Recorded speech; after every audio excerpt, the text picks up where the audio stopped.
Hello, I'm Isaac Hayes III, founder and CEO of Fanbase. Listen to what I'm about to tell you. The window to invest in Fanbase is closing. We've raised over $10.6 million of our $17 million goal. That means there's room for less than 6,370 people to invest in Fanbase for the average amount. The minimum to invest in Fanbase right now is $399. That makes you an owner in Fanbase today. Go to startengine.com/fanbase to invest. Why? Because current social apps have taken advantage of users for far too long, with content suppression, shadow banning, harmful racist content, and no real tools for monetization and equity. Fanbase has over 1.4 million users and counting, allowing anyone to reach all their following and monetize their content from day one. Social media is the new TV, and whoever owns the apps that distribute that content have the opportunity to own potential billion-dollar companies. While big platforms with uncertain futures are failing to serve their users, Fanbase is stepping up to fill the gap. Don't wait until it's too late. Invest now, invest for yourself and your future. Go to startengine.com/fanbase and own the next generation of social media.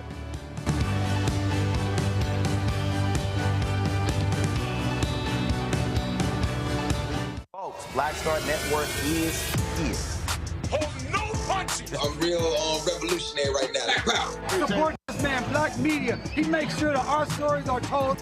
Thank you for being the voice of Black America, Roland. Stay black. I love y'all. All momentum we have now, we have to keep this going. The video looks phenomenal. See, this difference between Black Star Network and Black-owned media and something like CNN. You can't be Black-owned media and be scared. It's time to be smart. Bring your eyeballs home. You dig?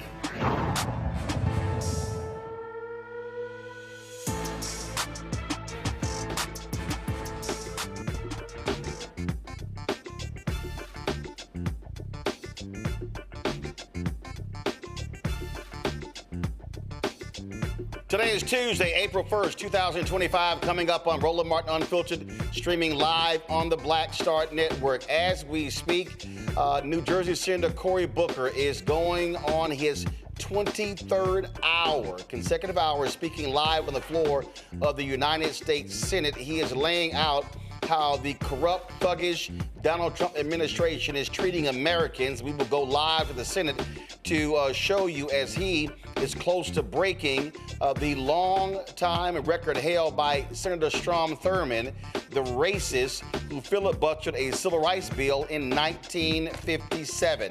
Lots we're going to be talking about on today's show, folks, including massive layoffs taking place in the Department of Health and Human Services. We'll continue to show you how Donald Trump, Elon Musk, and Doge, how they are mistreating Americans. We're even going to show you a video, folks, of a United States senator from Indiana being completely dismissive of a fired worker, and he literally said the worker actually deserved getting fired. Yeah. Also, folks, on today's show, big election taking place in Florida. 2 special elections.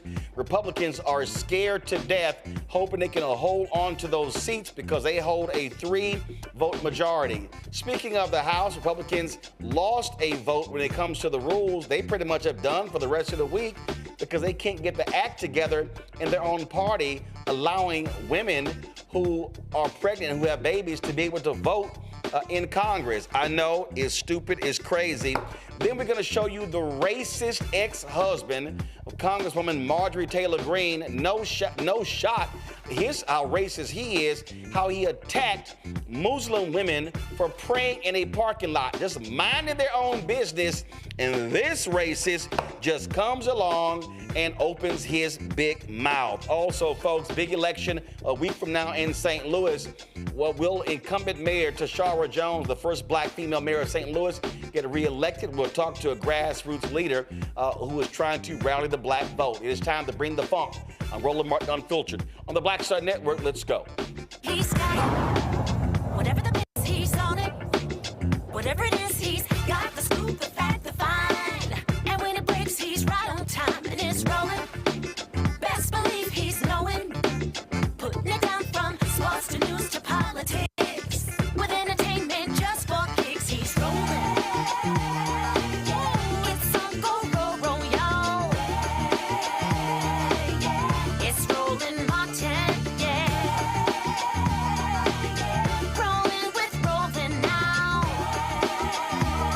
He's funk, he's fresh, he's real, the best. You know he's rolling Martell now.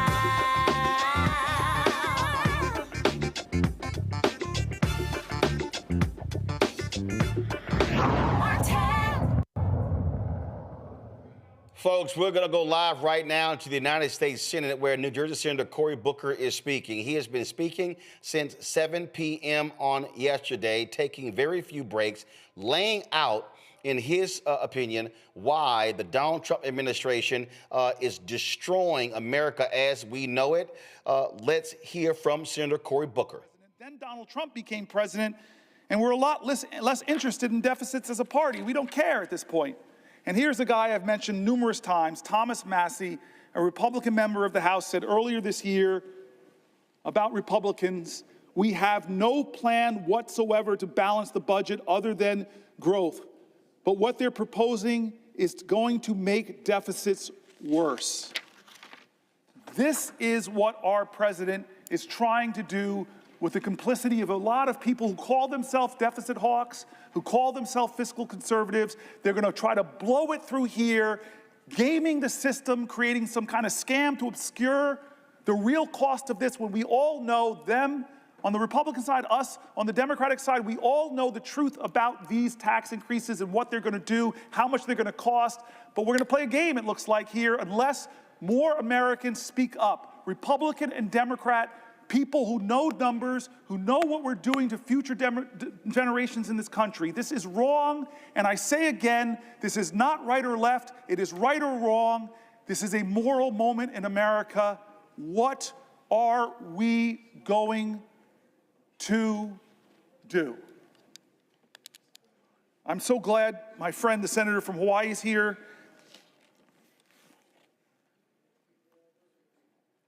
I try to keep M&Ms in my desk occasionally if she wants to partake of New Jersey's state product. The M&M was invented in Newark. Truth? Get great trivia here. I'm waiting for the senator from Hawaii, my dear friend, to ask me a question, because I have the floor. Will the senator yield to a question? I will yield for a question while retaining the floor. Okay. I'm glad you mentioned M&Ms.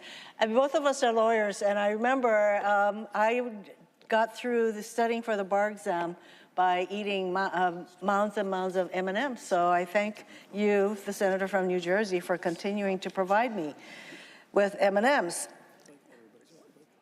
I want to thank you, Senator Booker, for standing here for hours on end to push back, to fight against this administration's lawlessness. And in fact, a reporter asked me today, do you think this is a good use by Senator Booker of his time to be on the floor to do this? And I said, anytime any of us gets up and use our voices to counter, to fight against the lawlessness of this administration, it is a good use of our time. So thank you, Senator Booker, for yielding to me and for standing up to the American people. And is it making a difference? Millions of people are watching you, Senator Booker. Millions have watched and are watching you. It's making a difference. So I want to ask you a question about the lawlessness of this administration. As you yourself said last night, quote, these are not normal times in our nation, end quote. In fact, these are the very words that I often use when I meet with anybody who comes to see me from Hawaii, individuals, organizations. I say, these are not normal times. So Donald Trump has made no secret of the fact that he fancies himself a king with total disregard for the rule of law. And from day one, he and his administration have taken one illegal action after another. On his first day in office, Donald Trump issued an executive order purporting to end birthright citizenship, a right protected in our Constitution for more than a century. Birthright citizenship. He tried to unilaterally freeze federal funding for everything from cancer research to disaster aid, funding that had already been appropriated by Congress and that the executive branch is required by law to spend. It is not as though it's up to the president to decide what programs he's going to release money for. Congress already made that determination. By law, he is supposed to expend these funds. But again, he thinks he's the king. He can do whatever he wants. So he's put a freeze on these funds. He's enabled Elon Musk, an unelected billionaire, the richest person in the world, whose only qualification is the more than $200 million he spent to get Trump elected, to run roughshod through our government. Together, they've attempted to shutter USAID and the Consumer Financial Protection Bureau, just for two examples. This Consumer Protection Bureau, which has returned more than $21 billion to consumers through its enforcement actions. $21 billion going to our consumers. And apparently King Trump can't stand that, and neither can Elon Musk. These are agencies that do critical work at home and abroad and represent just a minuscule part of the federal budget, but this doesn't stop either Trump or Musk from going after these programs. And Musk's so-called DOGE team has gained access to sensitive databases and payment systems across our government containing the personal information of millions of Americans. So he has access to the Treasury Department database, all our Social Security numbers, our tax payments, all of that. He is running roughshod until stopped by a court on these databases. And they've done all this without any transparency or accountability whatsoever, meaning we still don't know the full extent of where DOGE has been or what they've done. Trump has launched an all-out assault on our federal workforce. He attempted to fire tens of thousands, he actually fired them, who are on probationary status overnight, and only for courts to order them, these thousands and thousands of federal employees in probationary status, to be reinstated weeks later. Talk about chaos, talk about sowing fear. So now he's attempting to reclassify whole swaths of federal employees to strip them of civil service protections and in some cases eliminate their ability to bargain collectively. He fired Department of Justice and FBI officers for seemingly no other reason than their involvement in January 6 cases. Cases they were assigned to as rank and file officials, not as though these people at DOJ and FBI had a choice in the kind of cases they were going to be assigned. They were assigned January 6 cases, and the names of these people, there's some 6,000 FBI and DOJ employees who worked on January 6 cases, and there's a fear that those names would be disclosed. He's going after schools, from kindergartners to universities, as part of his war on diversity, equity, and inclusion. There are many examples of the kind of government overreach that they are exercising through their effort to ferret out what they call diversity, equity, and inclusion, which actually, that is a positive. Don't we want to be inclusive? So I want to give you just one example. There was a teacher in Idaho who had a poster in her classroom that said, "Everyone is welcome here." And there were handprints, different colors, white, black, yellow, handprints. And she was told she had to take this poster down, and that if the handprints were all white handprints, she could have kept the poster up, but she was told she had to take this poster in her classroom that says, "Everyone is welcome here." She took it down at first, but she felt so bad about it that she put it back up, and then she was told by the powers that be at her school that she had a certain amount of time to take this poster down, and otherwise there will be disciplinary action. That is the kind of government overreach that is a hallmark of this administration. To date, the Trump administration has withheld millions of dollars from hand-picked colleges and universities, conditioning the funding on unreasonable demands meant to bring these colleges to their knees. So he's starting with Harvard, Columbia, there's probably a whole long list of colleges that he's threatened to withdraw hundreds of millions of dollars from. They've slashed funding or staffing at the Department of Education. In fact, they would like to dismantle the Department of Education, which is responsible for administering billions in funding for low-income students, students with disabilities, and something as critical as school lunch for kids.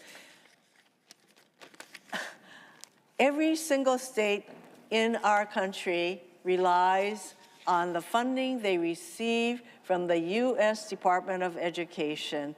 In Hawaii, we're talking about some $300 million in funding for our schools to help our kids with disabilities, to provide school lunches through the U.S. Department of Agriculture, the things that I mentioned. And as Senator Booker knows well, the list goes on and on. This administration continues to abuse its power, acting with total disregard for the rule of law. And we have turned to the courts to stop these illegal acts. And now Republicans are calling to impeach these judges who are applying the law, who are doing what they're supposed to be doing, and not just giving Trump whatever results he wants, but these judges are now deemed open to impeachment. It's clear Trump and his cronies will keep on doing whatever they want, regardless of the Constitution or the law. They are crippling government and sowing total chaos across our country while doing nothing to address the actual issues people care about.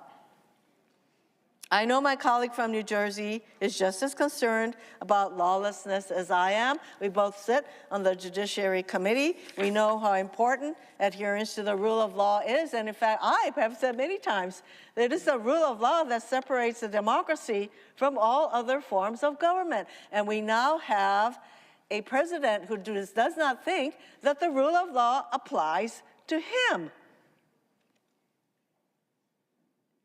WTF comes to mind. So, Senator Booker, my question to you is, what are the consequences of this total lawlessness on our government, our country, and the American people? Thank you, Senator Hirono. I think I need somebody to say what WTF, and to come from you is particularly precious. And I'm grateful. And this rule of law is really important. It's part of this whole moment in American history that I keep calling a moral moment, something beyond the normal, where we shouldn't respond in a normal fashion.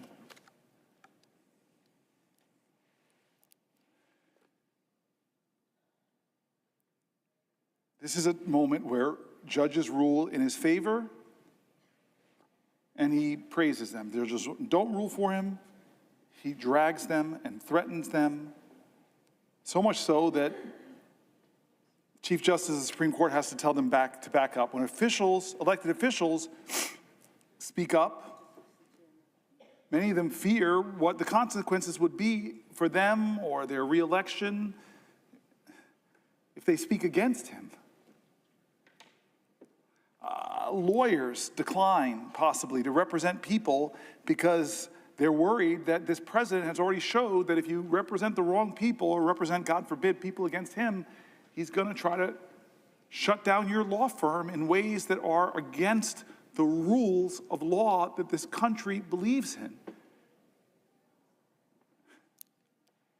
Journalists and media organizations, they don't report in a way that he likes or confirm his arbitrary name changes of the Gulf of Mexico. There's a punishment that he dishes out to try to make them succumb to submission.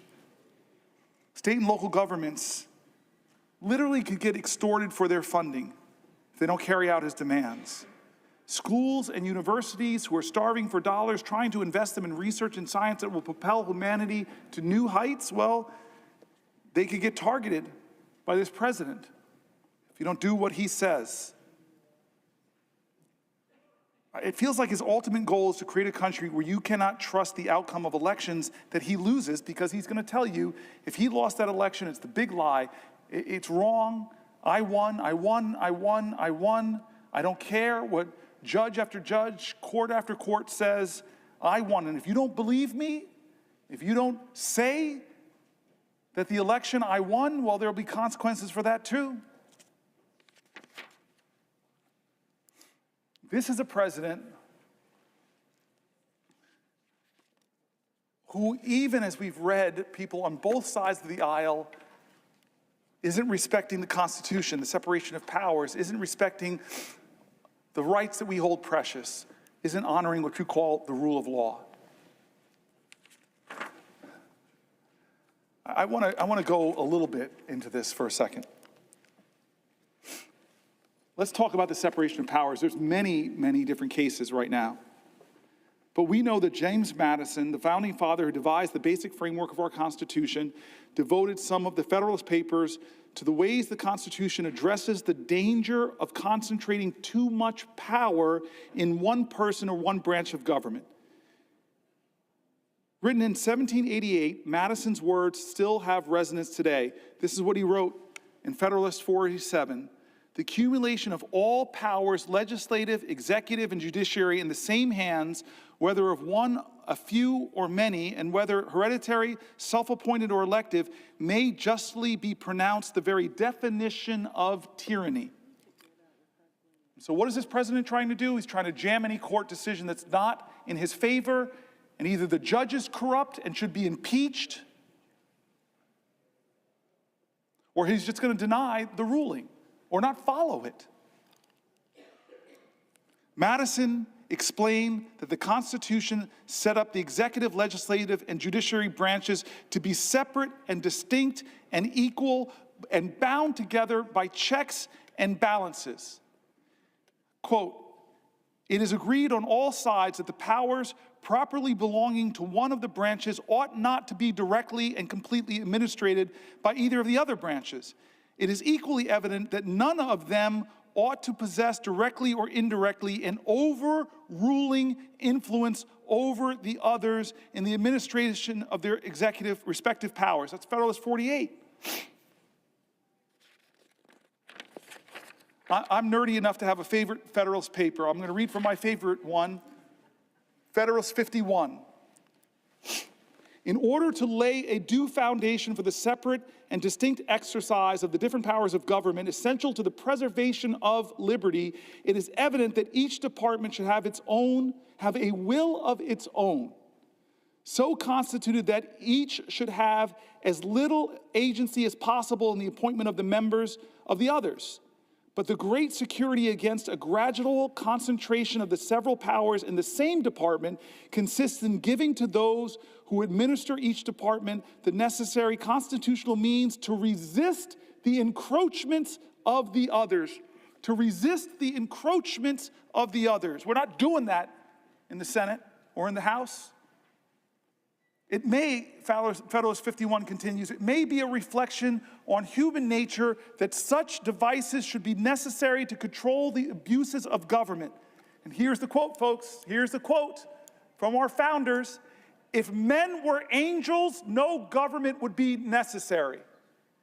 If angels were to govern men, neither external nor internal controls on government would be necessary. But our president is no angel. In framing a government, this is 51 continuing, in framing a government which is to be administered by men over men, the great difficulty lies in this. You must first enable the government to control the government, and in the next place, oblige it to control itself. They are talking about, at great length, our founders and the separation of powers and the checks and balances of these institutions, and yet for 72 days of this administration has the Congress, Article 1, the People's House, the Senate, the deliberative body, have we once held this president to account? The most powerful man in the world and the richest man in the world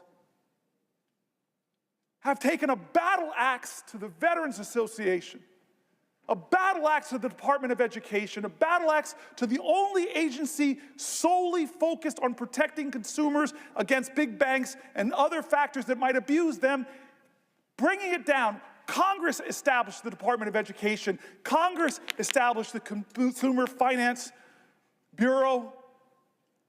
Congress.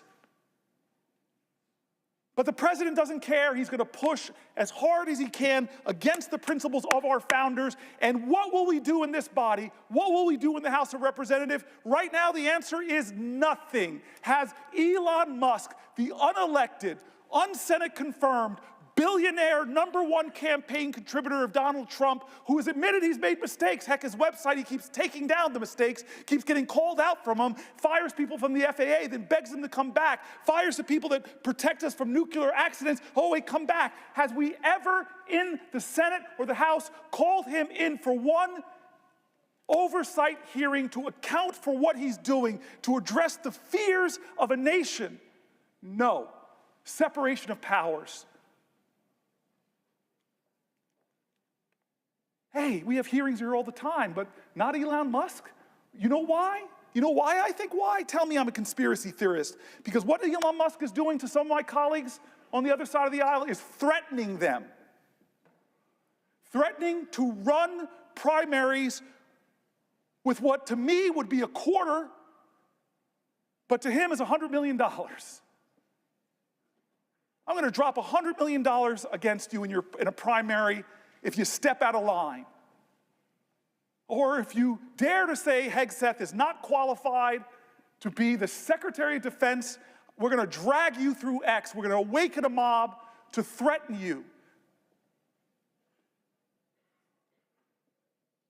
Our founders spoke so eloquently to protect against that kind of corruption, to protect against that kind of egregious tyrannical power that says, only I can save this country. Give me all power. Let me be the strong man.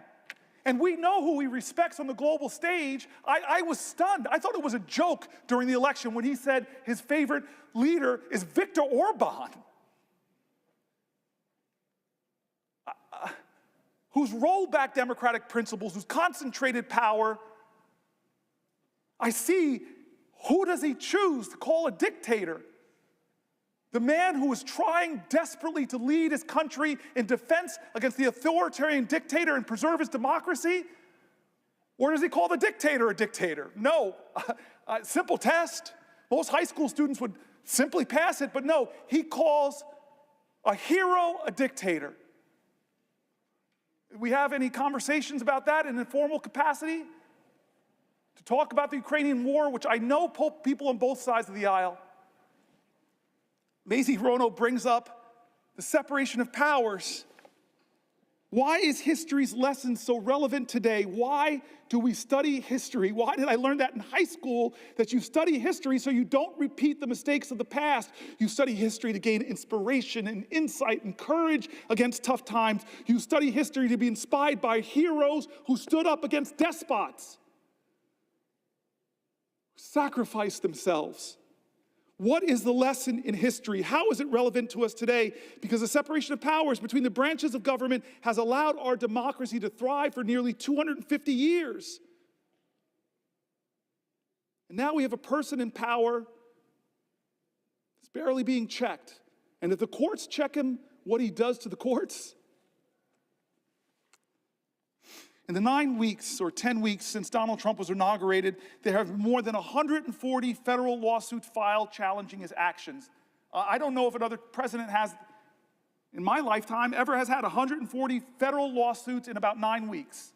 It's a staggering figure. We should consider it a staggering figure. He must be the most sued president in U.S. history. Somebody should fact check that. But at least in my lifetime, I don't remember Reagan, don't remember Bush, don't remember Obama or Clinton or Biden being dragged into court in the first 9 weeks so many times and losing case after case. He may have a record for the most lawsuits filed by a president himself, because he's a guy that says he loves to sue folks. In support of the big lie, he did so many lawsuits and lost them all. The lawsuits against Trump and his administration are not frivolous. Federal judges appointed by Republican presidents and Democratic presidents alike have found Trump's executive actions illegal, temporarily pausing many of them too. Trump's executive actions and the outcomes of these lawsuits have a direct effect on Americans. These lawsuits challenge Trump. Here are some of the examples, folks. And I'm wondering where the American people stand on these lawsuits, not the people who are blindly loyal to him because they believe the lies that he so artfully, creatively, and convincingly tells, but just tell me, where do you stand on these issues? Attacks on veterans who have served our country in the military and civil services. Well, there are lawsuits challenging his right to attack our veterans. There's lawsuits challenging Trump on his attacks on government agencies that protect your grandmother from online scams. I don't know where you stand with the grandmas getting scammed, to defend them, or the president. Lawsuits against Trump because of his attacks on lawful American citizens born in this country and guaranteed their citizenship under the U.S. Constitution. There are lawsuits against the president for withholding National Institute of Health funds that support studies of horrific diseases like Alzheimer's and disrupting life-saving medical research and ongoing clinical trials. Now, if you're a student of history, this is the problem often with lawsuits. Brown versus Board of Education, we celebrated as this wonderful case. It was. But was it obeyed? No, it wasn't. I have a picture of Ruby Bridges in my office because it wasn't obeyed. The court didn't declare this, and suddenly everybody said, hey, let black folk go to school with white folks. No, the president had to call in the National Guard to escort a little girl into a class. That's the problem with lawsuits, is you have a defiant executive leadership, they'll defy them. These, where you stand? Do you stand with veterans? Do you stand with your grandmothers against online scams? Do you stand with American citizens born in this country? Do you stand with withholding National Institute of Health funding? It was clearly that. We know the majority of Americans are with that, but people are having to bring him to court to fight on these issues. So many cases being done. So many cases I have here before me. So many cases. I could read them all, but you all know many of them. They're done in the press as he pushes, as Elon Musk push. They push the bounds of the authorities of the Constitution of the United States, and people are bringing lawsuits. But that is not enough. Martin Luther King didn't step down because of Thurgood Marshall's legal work. John Lewis didn't step down. Ella Baker didn't stop. Abraham Joshua Heschel didn't stop. The great Rabbi Joachim Prince didn't stop. The people of the United States of America, more powerful than courts, the people of the United States of America, more powerful than the Constitution. I just said something controversial, so let me defend myself. I believe in the people. I believe in the words of the great learned hand. He said the like of what I just said, so let me read somebody far greater, far more vaunted than this senator from New Jersey. Learned Hand serves as a federal judge from 1909 to 1951. He was nicknamed the 10th Justice of the Supreme Court for his many influential decisions. And he wrote this speech about our Constitution, about our liberties, about the tyrants in every generation who have tried to subvert our democracy. Some of them from this body, like the Red Scare that had so many Americans being unjustly fired, unjustly deported, unjustly jailed, that infringed on freedom of speech, freedom of expression. I'm sorry, every generation of Americans have seen demagogues rise to try to undermine what American stands for. And Learned Hand knew that. He had so much wisdom about our Constitution.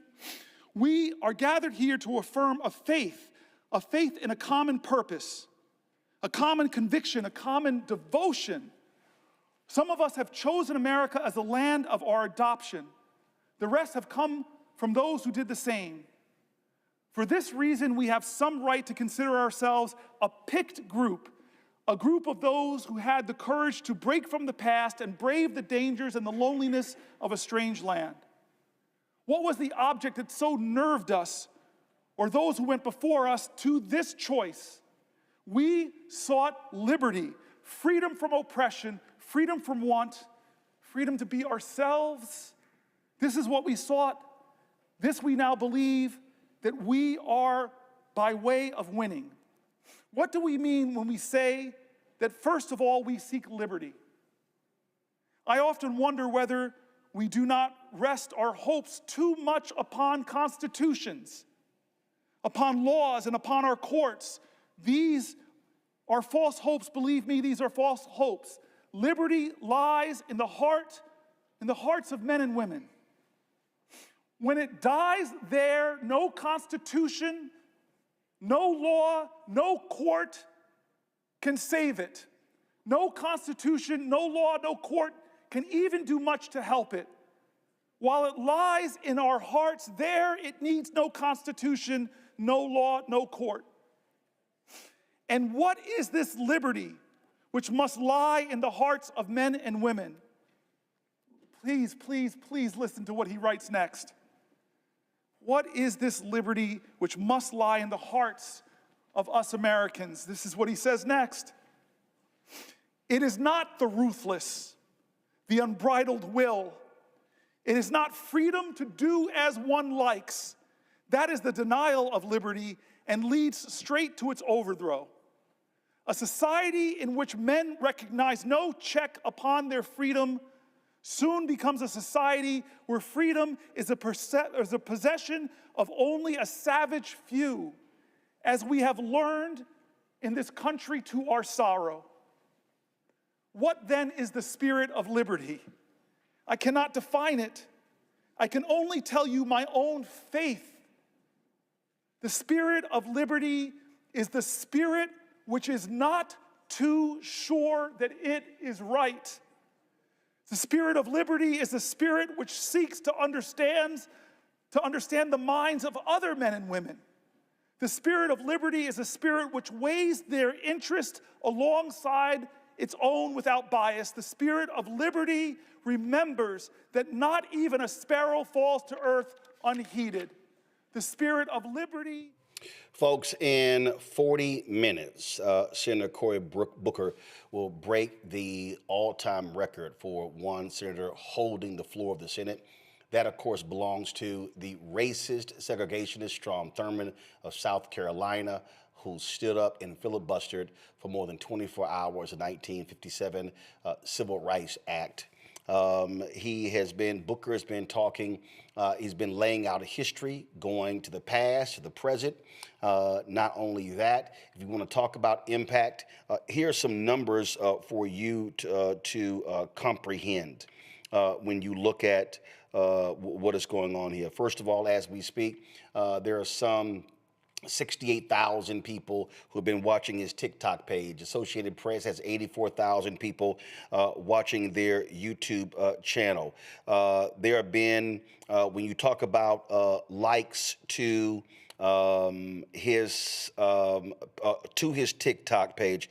It has received 209 million likes. Now, I'm sure there's someone who's saying, well, what's the purpose here? First and foremost, when you have limited power, when Republicans with MAGA control the White House, the U.S. Senate, as well as the House, what you want to do is you want to have some sort of fight. This is the way you also fight. But it's not just, this is not only the way to fight, it also is understanding how do you push back on these things? How do you stand up? In fact, something happened today in the United States House where there was a particular bill that was offered up by nutcase Republican senator out of Florida, Anna Paulina Luna, who wanted to push forward a bill that would allow new members who have a baby, men and women, to be able to vote by proxy for up to 12 weeks. Well, guess what? The Republicans did not want to move forward. And so 9 Democrats joined with 9 Republicans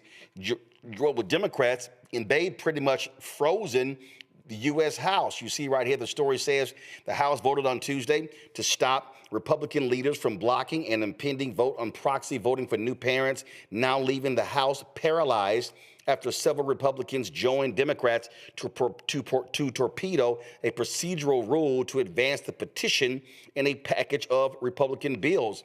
Speaker Mike Johnson literally has sent folks home because they can't move. You have these 9 Republicans who say, it's only fair that if you are a member and you have a baby, you should be allowed to vote by proxy. Republicans, nope, you have to sit here and vote here in person. Even though Congressman Byron Donalds, when he flew to L.A. to be on Bill Maher's show, he actually voted, although he wasn't present, and there's an investigation going to figure out who voted for him while he was gone. What people have been demanding, what Senator Cory Booker is doing, it was folks have been demanding to have some sort of fight, to stand up, to use every mechanism at your disposal to fight these people. Here's a clip, folk, from a congressional hearing where Congressman Joe Nagase of Colorado put the screws to former Speaker of the House, Newt Gingrich. You heard Senator Cory Booker there talking about how Donald Trump and others, how they were just ignoring these judicial rulings and how they're angry because these judges are ruling against Donald Trump, MAGA, and Elon Musk. But as Joe Nagase points out, Newt Gingrich was extremely quiet when these things were happening to President Biden. Watch this interaction. And you would describe, 14 federal judges appointed by a president of an opposing political party issuing nationwide injunctions against the president's executive orders as a judicial coup d'etat. I would describe the wave of decisions in the last 7 weeks deliberately designed to slow down, unwind, and block the president as clearly an effort by a group of judges. I hear you. What I'm asking you, again, I don't think I'm mischaracterizing your testimony. 14 federal judges, all of an opposing political party, that is to say, 14 federal judges appointed by a president of an opposing political party, issuing nationwide injunctions against the president's policies, in your view, would be a judicial coup d'etat. It depends on how long the time was. Sounds like it depends on the president, Mr. Gingrich, because the president I'm describing is President Biden. I know. During his tenure, 14 federal judges issued injunctions against policies that he pursued via executive order. How many of them were appointed by Republican presidents? Do you know? No. 100%, all of them. Well, you're making my case. I'm making your case. What's fascinating, Mr. Gingrich, is I didn't hear much from you about judicial coup d'etats when President Biden's policies were being rejected by federal judges across the country. It is very convenient now.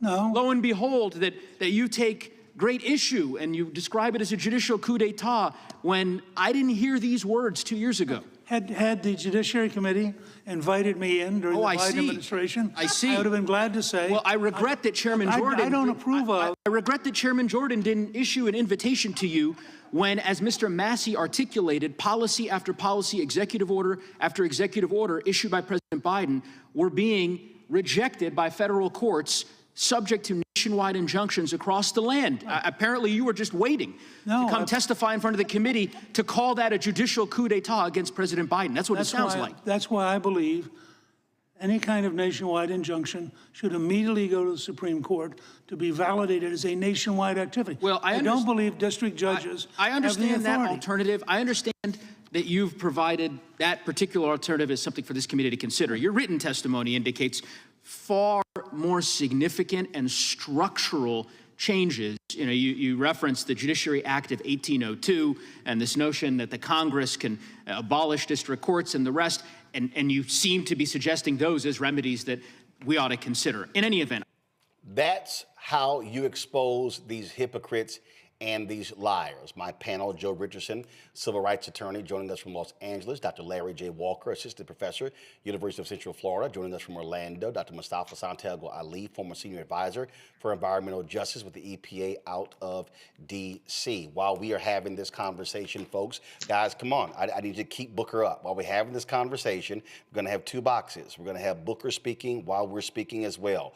We are also live. We're also carrying his speech live as well on the Black Start Network. And so now, and as I said, Senator Strom Thurmond, that racist from South Carolina, holds the record during a filibuster more than 24 hours at 7:20 p.m. Eastern. Senator Cory Booker will actually break that record. So that will take place in 33 minutes. We will have it live right here on Roland Martin Unfiltered. Mustafa, I'll start with you. What he is doing here is critically important because, again, you use everything in your arsenal. Many people have believed that Senator Chuck Schumer has been too nice, too procedural, too institutionalist in fighting back. What this has done by him speaking this long, it's going to be massive media coverage. People are clipping what he is saying. They're posting on social media. It's all over the place, and you're going to see that happen before. When he finishes, when he chooses to end, we are going to restream the entire speech. And this is how you have to fight back with everything that you have. Yeah, you know, Senator Booker, I'm blessed that he's a friend. I remember one time he told me, you know, stand up for what's right, even when you stand alone. And what you see there is an individual who, you know, is not giving any pretense. He actually truly cares about our country at a depth that you rarely see from many politicians. So, you know, there's no veneer there. You know, Senator Booker is actually sharing exactly how he feels, and he puts his words into action. And this is an important moment. Not only is it a historical moment, but it is also an opportunity for folks to listen and then to actually do their own research on the things that he's talking about so that they have a better understanding of how we can move forward, where we came from, where we are in this moment, and the possibilities moving forward. And one of the things I always appreciate about Senator Booker is that he always makes sure that you understand what a North Star looks like.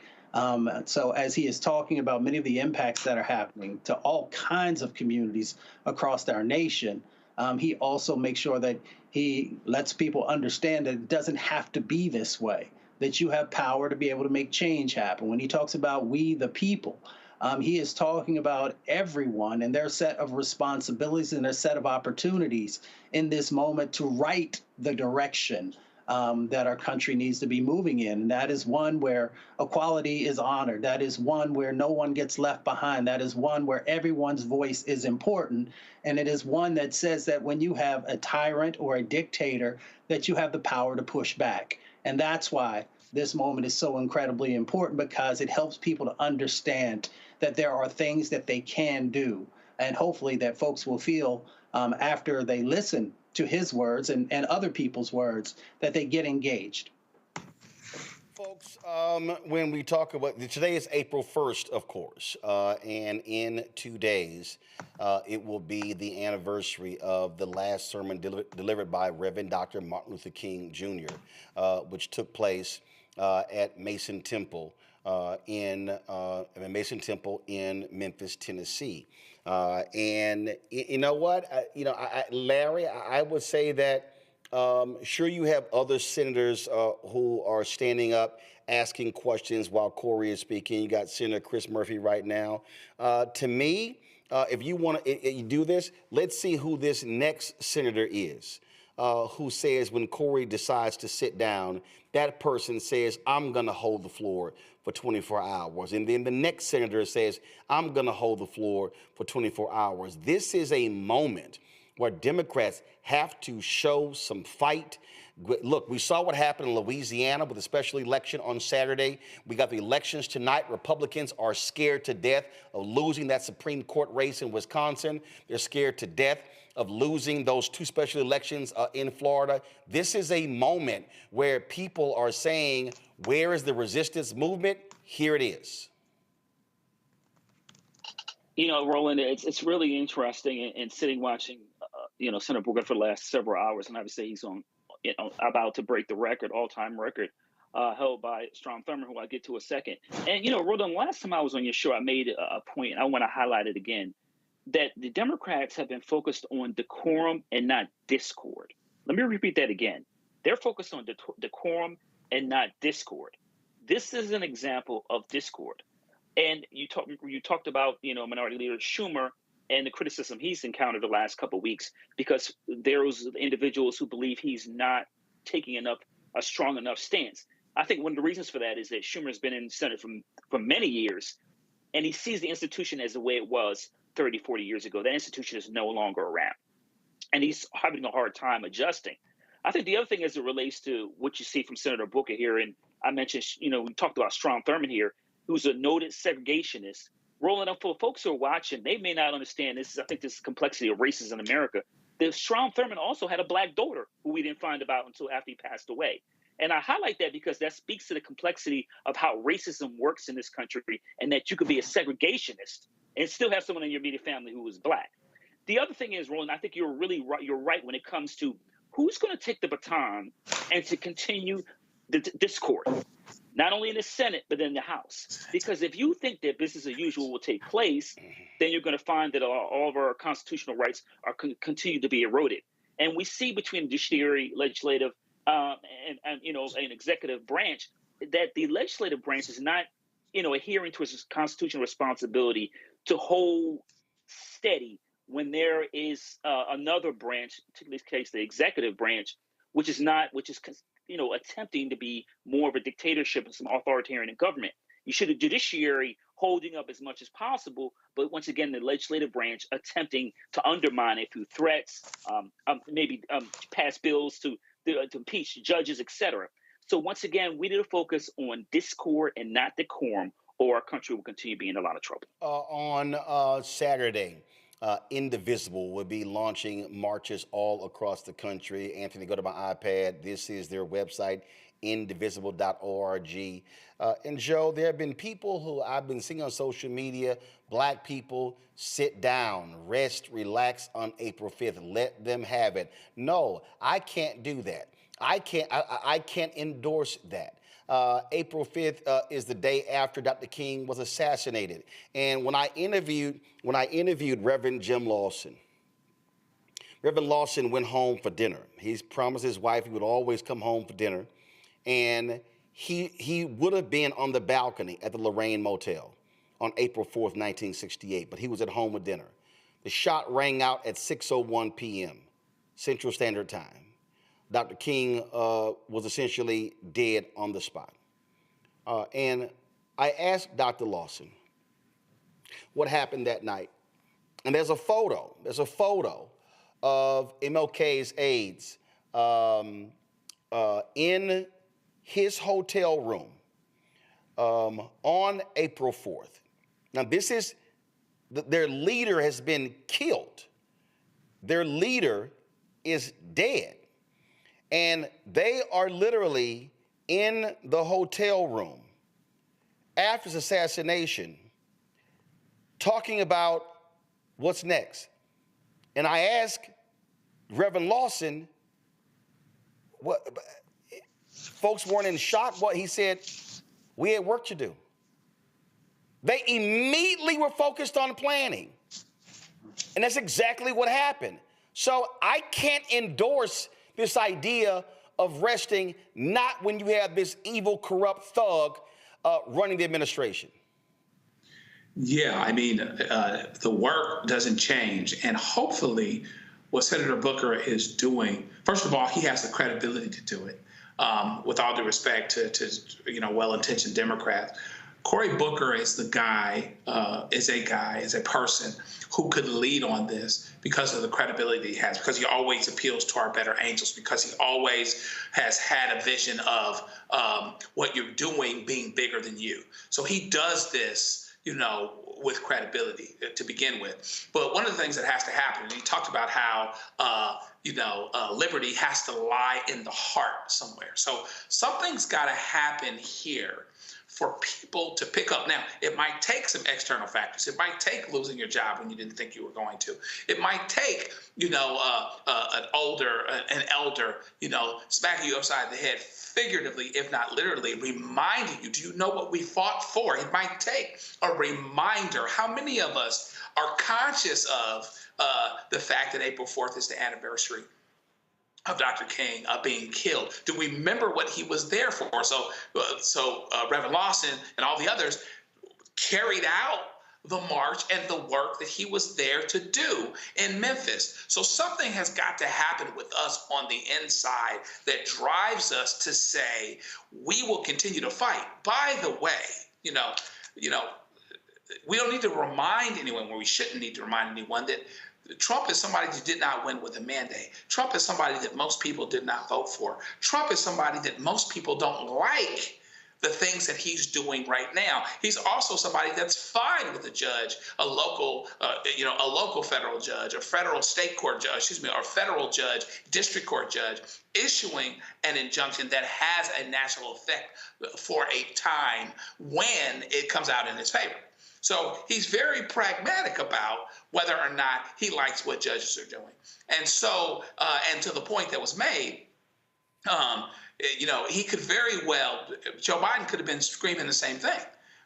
There's no question about that. So people have to be moved on the inside to make sure we capture the notion that this is an important, vital, and crucial moment, because so much is being destroyed. It's so easy to burn something down and so much harder to build up the same thing. It's so easy to take something apart and to take it away and to undo it as opposed to rebuilding it. And so what we're trying to do is make sure people understand the moment that we're in, and what hopefully this would lead to is a continuation of this call of action that would have us standing up right now, not sitting down. It would have us embracing the notion, leaning in on the fact that most of us want something else, being glad that the courts are doing what they're doing, but understanding that there has to be a movement in the heart for us to be able to take and to sustain this, even when it's painful, even when it's difficult, even when we don't have the majority. We've got elections to do. We saw what happened in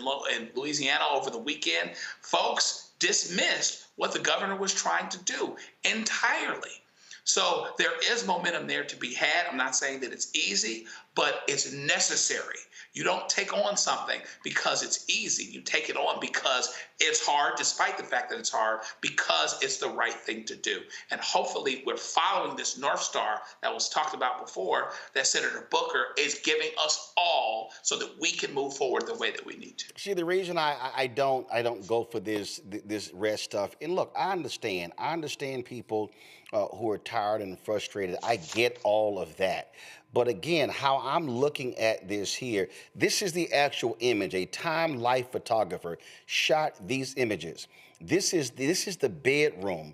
This is the room that Dr. King slept in. This is the room that he stepped out of onto the balcony where he was shot and killed. Here they are. You see in the chair to the right, James Bevel. You see Ben Hooks. You see Andrew Young on the far left by the lamp. You see Ralph Abernathy in the middle there on the bed. You tap in. This is actually the Time Life photographer. This is Dr. King's monogram suitcase with all of his items in it. This is a shot of Reverend Ralph Abernathy and Will Campbell embracing. This is the outside of the motel. Why am I saying this?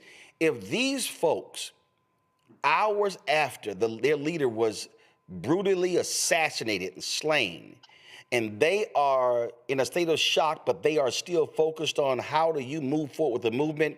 This is how we have to do when it comes to this thug that we're seeing in the White House, when it comes to the actions of this thug, Elon Musk, how he is using Twitter to attack people, how he is trying to buy off elections. This is not a moment for freedom fighters in order to back off. Let's go back live to the U.S. Senate to Senator Cory Booker.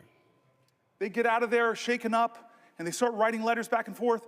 The good owners of the home found out what was going on. They were so aghast. They said, let us sell the house directly to the black family. The black family moved in. And 43 years later, the baby from that family became the 4th popularly elected black senator in our country, me. Now, I tell that story because I started with John Lewis 24 hours ago, and it was John Lewis and a bunch of marchers on a bridge that influenced the destiny of my life and my family's life.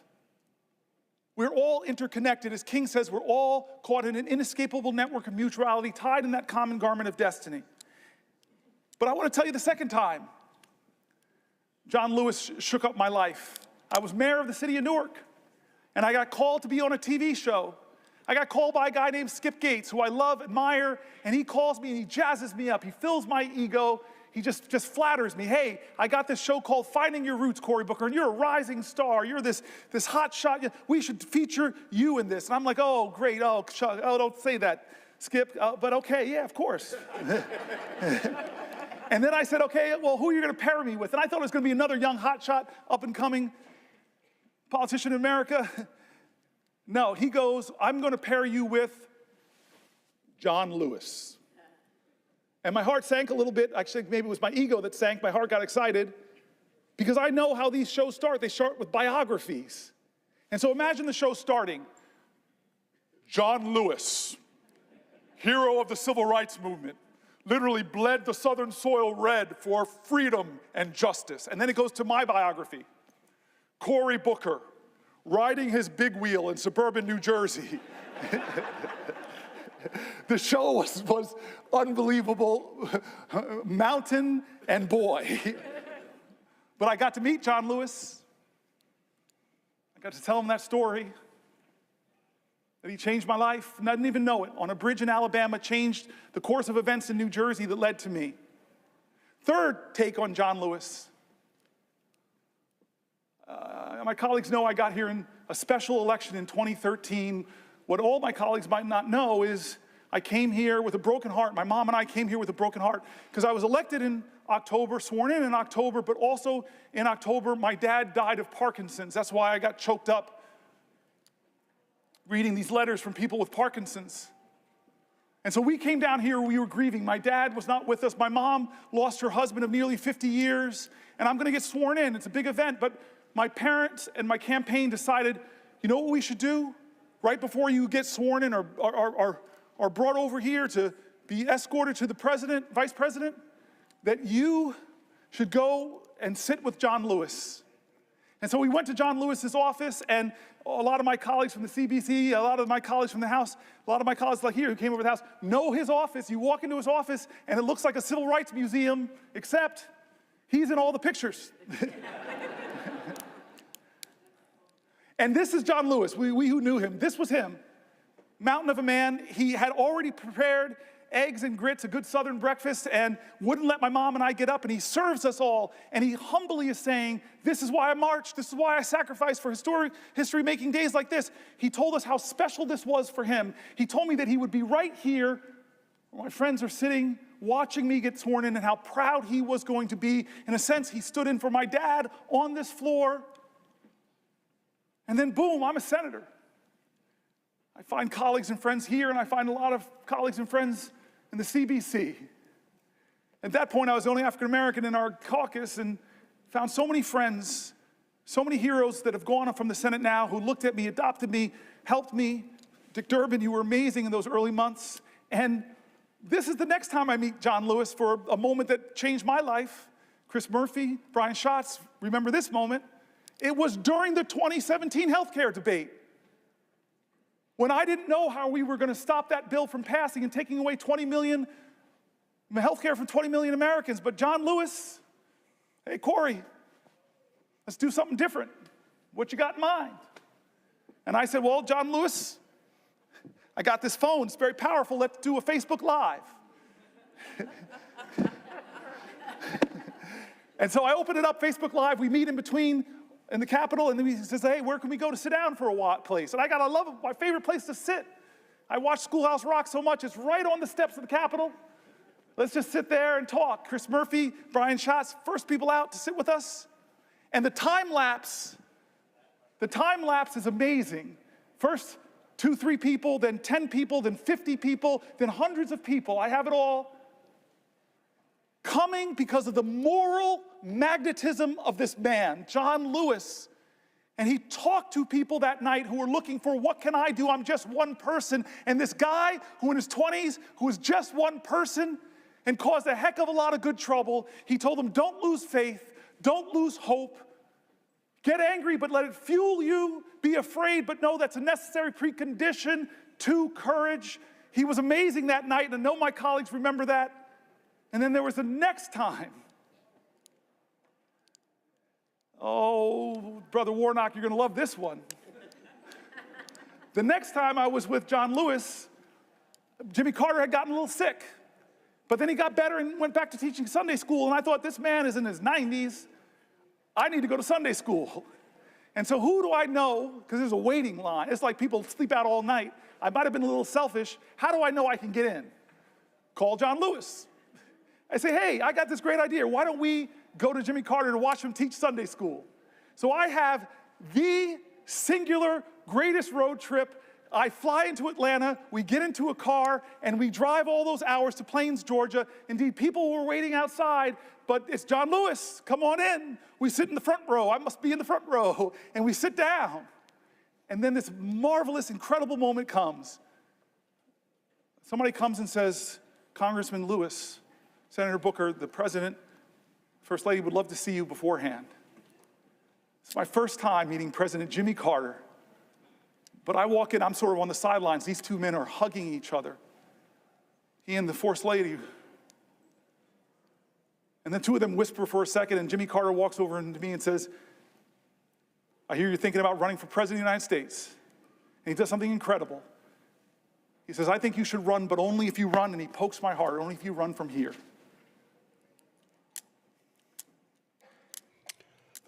Folks, we're going to continue to, we're going to check back in to the Senator Cory Booker speech in 12 minutes when he actually breaks the record of racist segregationist Senator Strom Thurmond for holding the floor of the United States Senate for the longest. You heard Senator Booker there talking about former President Jimmy Carter telling him, if you're going to run for president, run from the heart. Well, a week from now in St. Louis, voters there will decide whether Tashara Jones gets a second term in office. She is the first black woman to ever serve as mayor of St. Louis. She's in a runoff with Alderwoman Kara Spencer.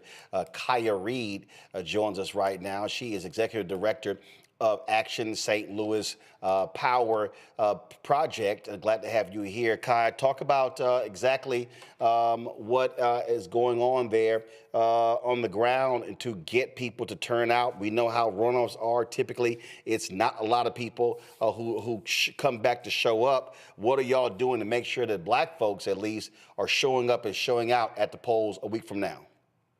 Yeah, thanks, Roland, for having me on. As the executive director of Action St. Louis Power Project, we endorsed Mayor Jones and are supporting her campaign to be reelected.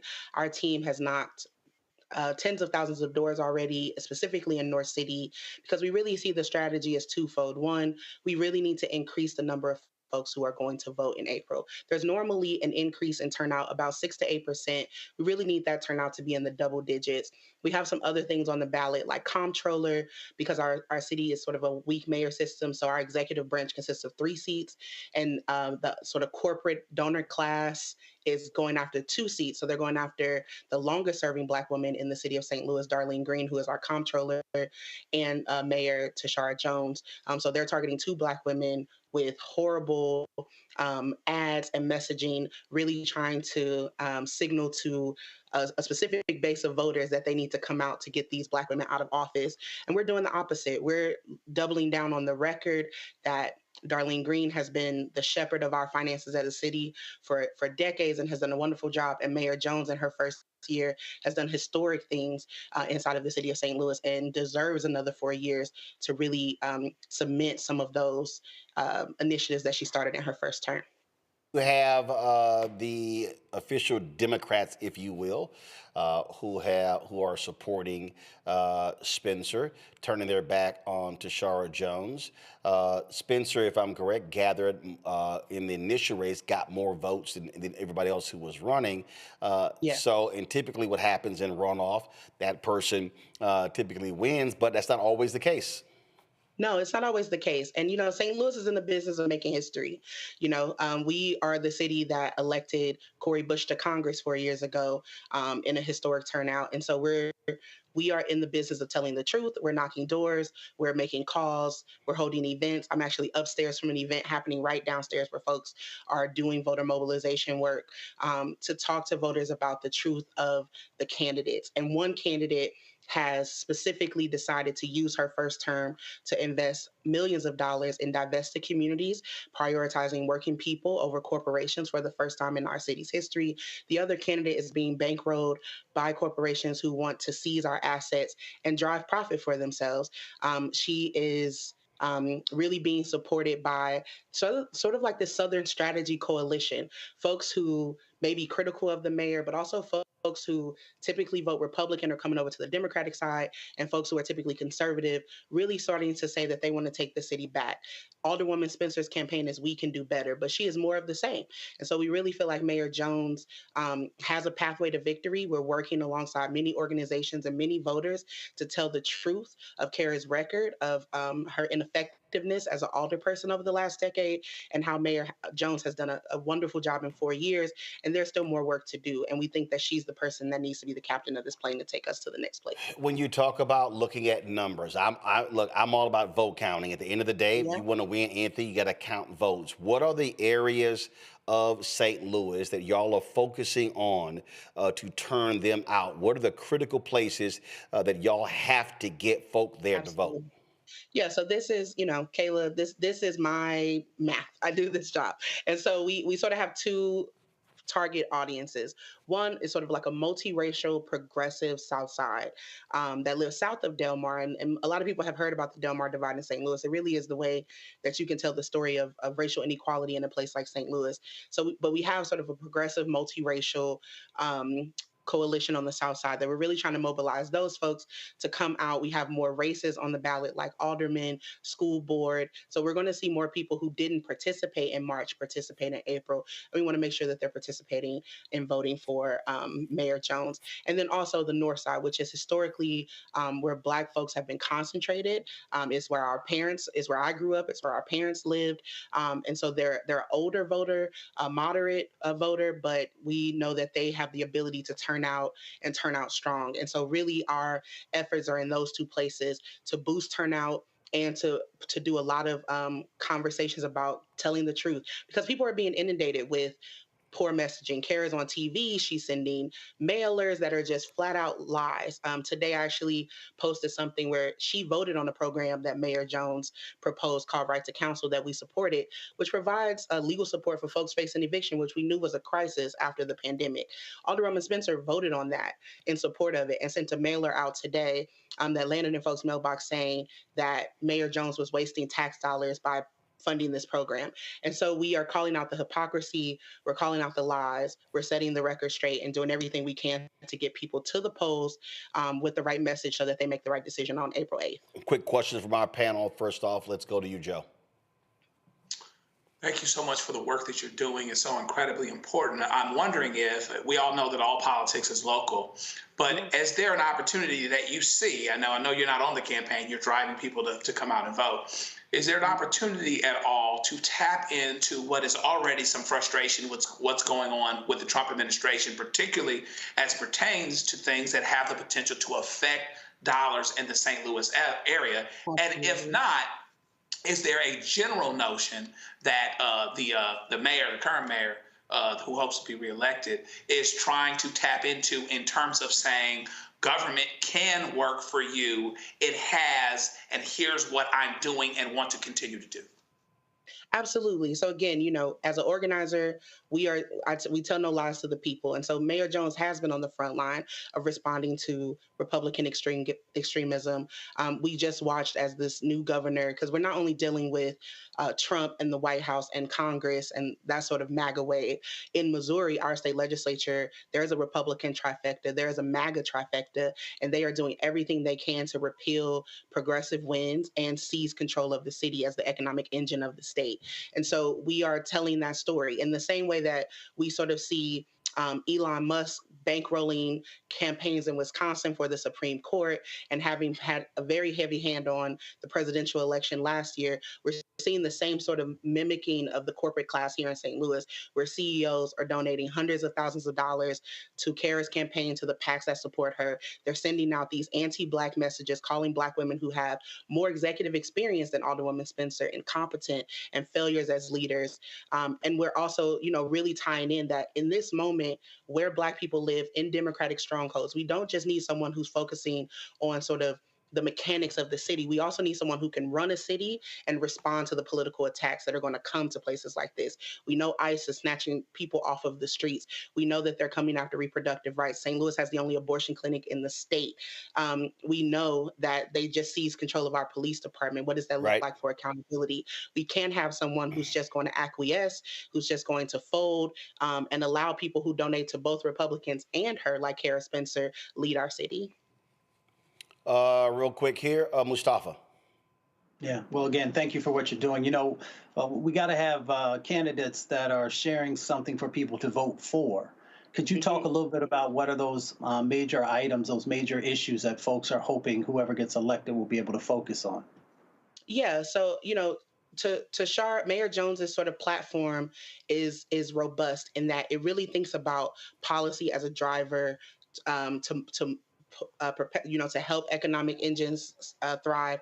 So one thing that a lot of folks are having conversations about is a fund of money. When the St. Louis Rams became the LA Rams, we sued and got resources because they broke contract. And so we have about a $300 million pot of money that's not federally controlled, that's not state controlled. The city is sort of the control of this fund. And so really investing in that. One candidate wants to invest that exclusively in downtown, where those corporate donors are benefiting from that investment. And Mayor Jones wants to invest that in historically neglected neighborhoods like North City, where we have seen, just the plight of divestment over the decades, from when St. Louis had almost 1 million people in the 50s to now we sit under 300,000 residents in 2025. And so she has an agenda that is about increasing Black-owned businesses, creating more pathways for opportunity. She has been on the front lines of ensuring that those investments reach businesses, nonprofits, and some corporations. She's done a lot to increase our access to affordable housing. Black folks specifically are being priced out in St. Louis. And St. Louis is one of the more affordable places in the country, but we're seeing rent increase since the pandemic over 100%. And so what does it look like to be building more truly affordable housing, holding landlords accountable when they don't have safe units? What does it look like to continue to invest in the decrease in crime that we've seen under Mayor Jones? So we've seen a double-digit drop in violent crime in the city of St. Louis under her leadership. We also see that they're constantly working with our school board to improve education for our young people. She's deeply committed to early childhood. About 10 seconds. Yeah, she's deeply committed to early childhood. And so she just does have a vision, and this other candidate just wants to be a replacement. All right. We want to make sure voters know about that. Cory, we surely appreciate it. Thank you so very much. Good luck next week. Thank you. Folks, let's go live to the United States Senate, where Senator Cory Booker is about to break the long-standing record. Go.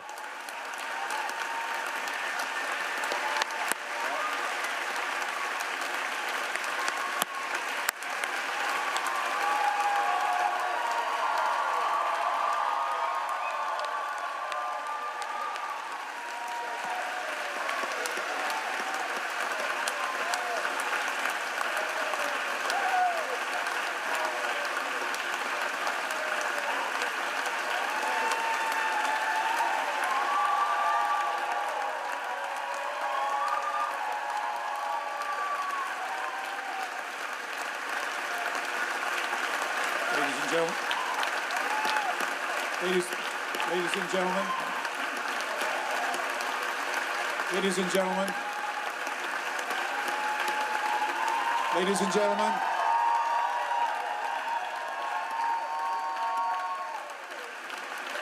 Order. Order. The chair does not wish to take away from this moment, but I think the best way to honor this great accomplishment to our guests in the gallery, to make a rare exception and let you stand to show your appreciation, I will not constrain my fellow senators. Thank you. I'm Chuck Schumer. I have yielded for a question, and you asked me, did I know? I know now.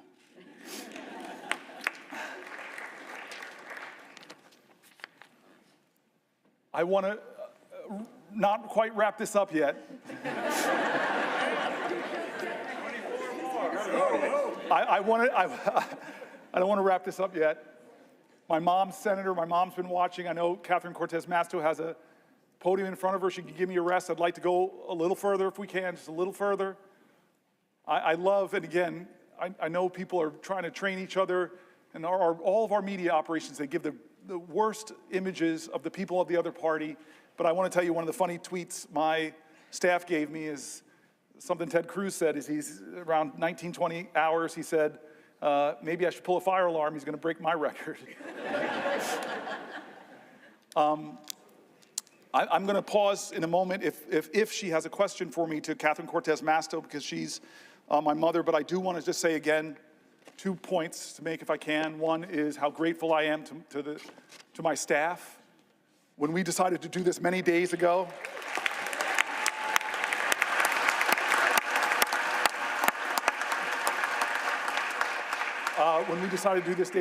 they were like, we have to do this. And we started preparing and working on this, and they did an extraordinary job. They were with me late nights, writing. I just feel guilty because they wrote about 10 books, and we didn't use all of them. They were really substantive stuff, pulling from Republicans and Democrats in critique of this moment, pulling from Democrats and Republicans, Republican governors that were saying, do not cut Medicaid.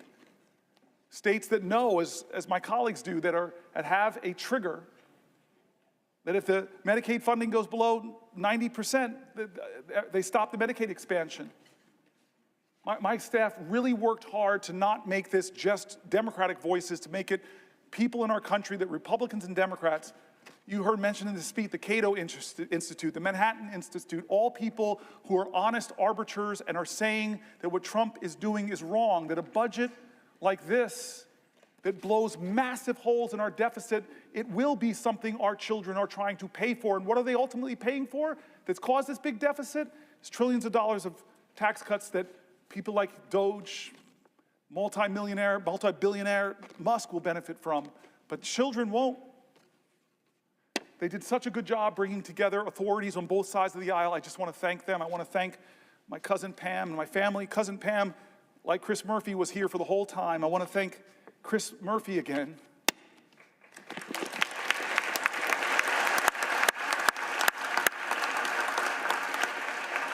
Who never stopped telling me we could do this, we can do this, we can do this, and said, I will stay with you. He's been with me on the floor. I hope you don't look as tired as I look, because you look beat, man. Do I look that bad? No. All right. I want to go a little bit past this, and then I'm gonna deal with some of the biological urgencies I'm feeling.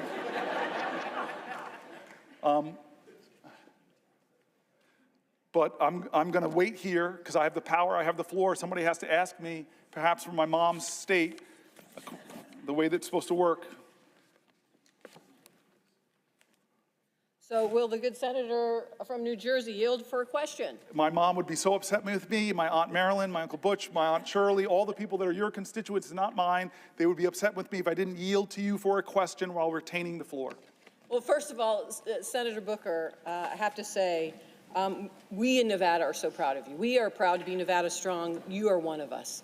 You are definitely New Jersey, Nevada Strong, and so proud of what you have accomplished so far, and willing to stay here as long as it takes to help you get your message across. And I think that's the important moment. We are all here right now. So I want I want to pose a question to you, actually a couple questions, but I want to start off and set the stage here, because you have been here now, for over 24 hours. You are missing some of the national news, things that are happening out there.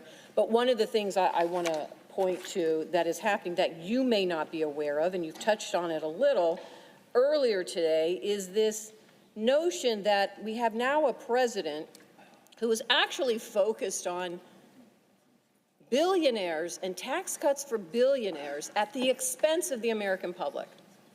And one of the things we have watched him do is cut funding for medical research. Now, what you may not know is just today I found out that HHS laid off the entire healthy aging branch of the CDC, just today. This office administers Alzheimer's disease programs. Yes. And it oversees the funding from the Bold Infrastructure for Alzheimer's Act, and it is a piece of legislation that I was so proud to partner with Susan Collins on. And she has fought for, and we have fought for, funding for it to support caregivers and their families. And Congress just reauthorized this funding. And now we have a president that has stopped the critical work that scientists are doing to try and cure Alzheimer's. And I bring this to your attention, Senator, because like you, and I think like all of us, there are personal moments in the work that we do. My personal moment is my grandmother, who I'm named after, died from Alzheimer's. And she died at a time in Las Vegas when there was not enough research, when there was not enough health care, when there were really not enough providers to understand what was going on. And so for many of us, this fight, not only is it personal, but we recognize the impact that it has outside the Beltway in so many families and lives across the country. And that's what this is about. In Nevada, as of 2023, there are 49,000 people, 65 and older, are living with Alzheimer's. And that's projected to reach 65,000 this year. Not only did we hear that HHS laid off the entire healthy aging branch of the CDC, but Donald Trump also recently terminated a $14,000 NIH research grant that had been supporting Alzheimer's research at the University of Nevada, Las Vegas. And he's continued to cut the grant for essential research for so many reasons. We've seen these funding cuts, we've seen mass layoffs, and the impoundment of grants that have already been approved by Congress. This is a violation of the rule of law, and you have been talking about that for the last couple of hours. President Trump is forgetting that this is personal. It is happening to so many families. So my question, Senator Booker, to you is, what do you think families and caregivers of those impacted by Alzheimer's, how they are feeling about what is happening right now? So this bothers me for two reasons, and the first you've already mentioned, is this is the points of bipartisan work that we do. I talked about Chris Murphy and the bipartisan gun bill that lots of people here worked on with Senator Cornyn and others, and how upset my state is that some of that community violence intervention money that I worked so hard to get in that bill is being clawed back by a president. There are people in this room, I know so many of you, and I know on the other side, that have done such great work to work with our colleagues to find common ground and get really important programs passed that bring resources to families. And it's being clawed back by a president, not with consultation, not with a hearing, not with a discussion of even why you would target Alzheimer's research. That is a violation of the separation of powers. And I wish my Republican colleagues would hold more hearings about that. These are programs that they like. I saw that with USAID. I worked with Marco Rubio on some of that programs and those investments that are now been cut and clawed back. So it's a separation of powers issues. It's an offense to the common goals that we share in this community of leaders. But the second reason it bothers me is an article I read hours ago by Fareed Zakaria. And he talked about what's happening to a nation that cuts so dramatically what is one of the best taxpayer investment dollars in biomedical sciences. If you are an investor, and I told you there's an investment that every dollar you invest, you would get $5 back for your economy, folks would be invested in that vehicle. Well, that's NIH funding. Every dollar you invest, who would cut a profit center? It's not just a profit center, though. The outcomes, the discoveries, could change the lives of people who are suffering in your nation and around the world. But he's attacking them. I read all these universities from around the country. This shows you how magnanimous I'm trying to be. I even read stories from USC. I'm sorry, rival.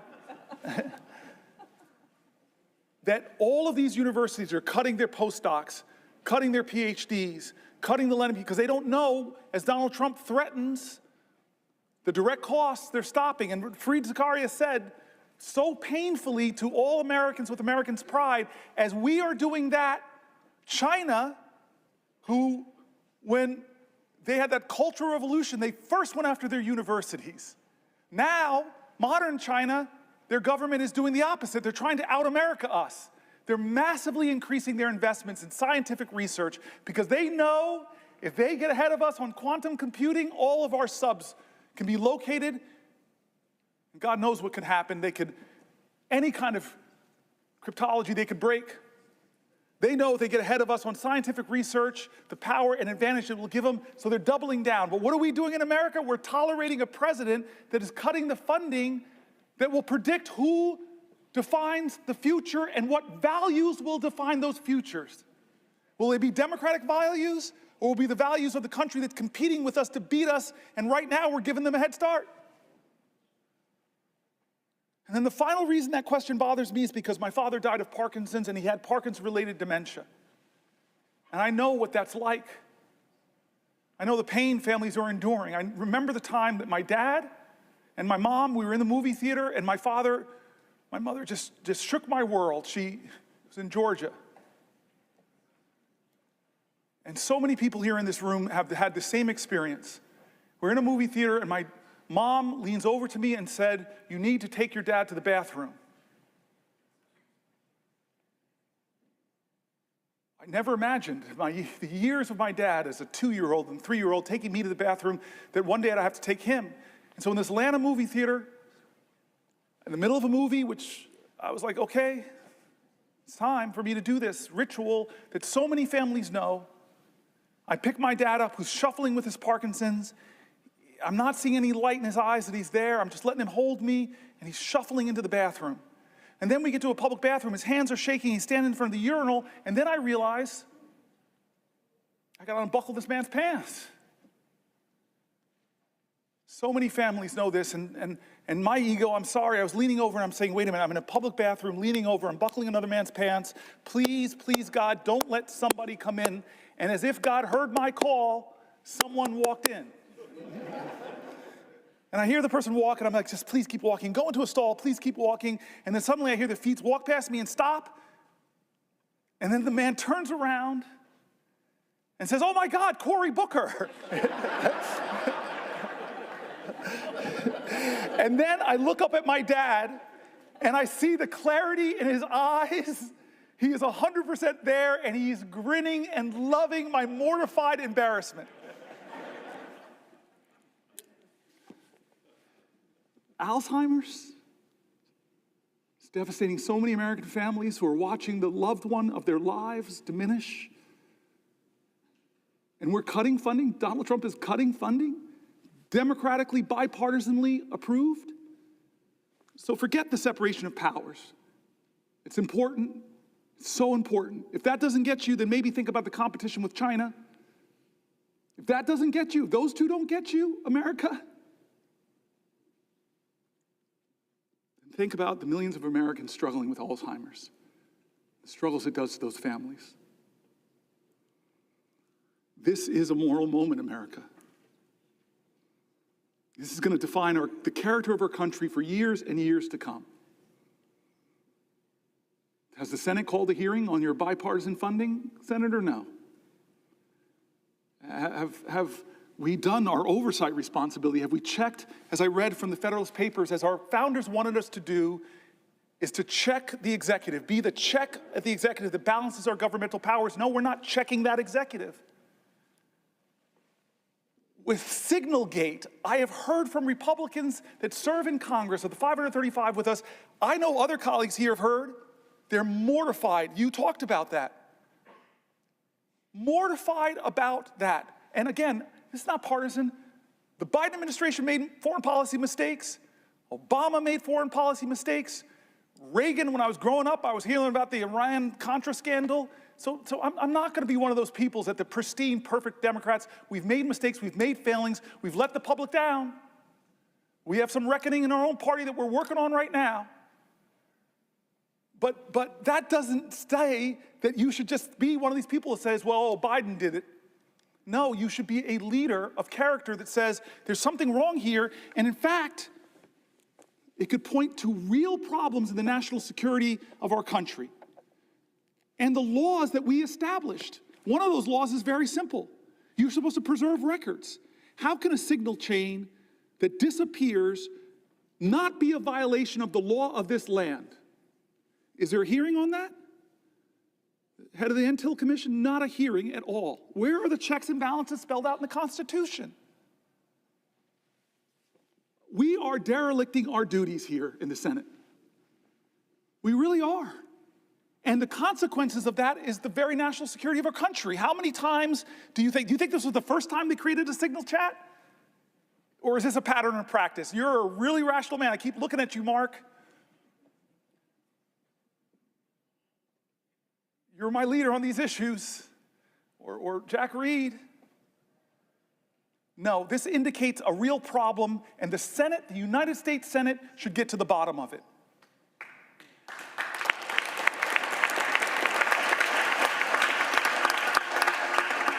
This is a moral moment. I keep saying it's a moral moment. Who are we going to be? What's going to define us? And it's time not for the typical tribalism. It's time for leaders to start standing up and saying, you know what? We can go a different way. We can imagine a different country. That's why I pointed out the new leader of the Democratic Party on the House side. We're a different generation. There's a rising generation of people. I've talked about my friend who wrote this great book, Abundance. There's a whole bunch of new ideas out there that are about the future, about the possibilities, about the hope, about the greatness of America, not the greatness that is braggadocious, not the greatness that says, I'm better than you, not the greatness that says, only I can fix things. That's not the America we want. We want America that says, we the people. An America that says, e pluribus unum. An America says that our history shows that rugged individualism and self-reliance are important values, but rugged individualism didn't beat the Nazis. It didn't take us to the moon. We did that together, America. We need bigger visions that can unite us beyond our narrow partisan divides to get a real mandate. And you know what a real mandate should be? It should be government efficiency. It really should be. God, I have heard from so many of my colleagues on this side of the aisle that have said, if they formed a commission of former executives in this body, I see you, Maggie Hassan, it was hard, but I had to cut 24% of my budget, 1 out of 4 employees. It was really hard, it caused a lot of pain, but we had to reduce my government. There are a lot of people here that are executives on both sides of the aisle that would have said, pick me, let's form the most exciting team possible. Because Jack Reed knows that the military of the United States of America could do things more efficiently. It's a little bit of waste over there, because they haven't passed an audit. Where's Maria Cantwell? The Commerce Committee, so many ideas about how to create profit centers in the American government. You have talked to me about them. You're brilliant on some of these ideas. I look around here, but I could look to the other side of the aisle. The farmer sitting over there, the guy who's been so good to me, Chuck Grassley. I forced that man to hug me when we passed. I forced him to hug me, sir. I have pictures. Can't deny it. I don't know how you're going to get reelected now, sir. You hug this dude, black dude from New Jersey. You're so sweet to me still. We passed a big bipartisan bill because people like him, like the presiding officer, I've met with you, you still have big ideas. You still have big ideas that aren't partisan. If President Trump, from his inaugural address to his first speech before a joint session of Congress, said enough, there are big ideas in this country, I want the best, I want people to come together, I'm tired of us talking down at each other, it's time for us to come together and imagine ways to create real abundance in America for all Americans. I trust the genius of America, the kindness and the decency, but this president doesn't do that. He violates all of our common senses of decency. And don't say it doesn't happen, folks. Don't say that. I listen to him. I listen to how he talks about people. We have a government now, as I said earlier, that isn't ask not what your country can do for you, but what you can do for your country. We have a country now where a president says, ask not what your country can do for you, ask what you can do for Donald Trump.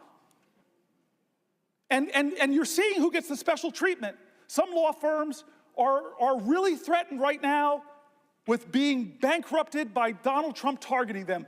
Others have decided a different path. I'm not hating on them, but they said we're going to go to Trump and we're going to offer him what he wants. We're going to give him tens of millions of dollars of free pro bono work. I wish they would bring some of that free pro bono work to Newark, New Jersey. A lot of people who need lawyers, folks in my city. What are the standards here of our government? You want a merger? Well, maybe you should put a lot of money in Donald Trump's meme coin. I read the document, there's something word called emoluments. And we sit by and act like, oh, no big deal. He's made millions and millions of dollars from who we don't know. We haven't held one hearing of oversight to know who is giving him millions of dollars to that meme coin. Is it the Turks? Is it the Saudis? Is it the Chinese? Is it the Russian oligarchs? Do we know? Should we know? Yes, America, stop falling into tribal lanes and closing your eyes to things that should not be normalized. Why are we normalizing these things? They're wrong. They're patently, on the face of it, is wrong. If you use signal to discuss a military attack, the time of the attack, the weapons that are going to be used, and you do it on a commercial app and decide to include a reporter, there should be accountability. Am I crazy?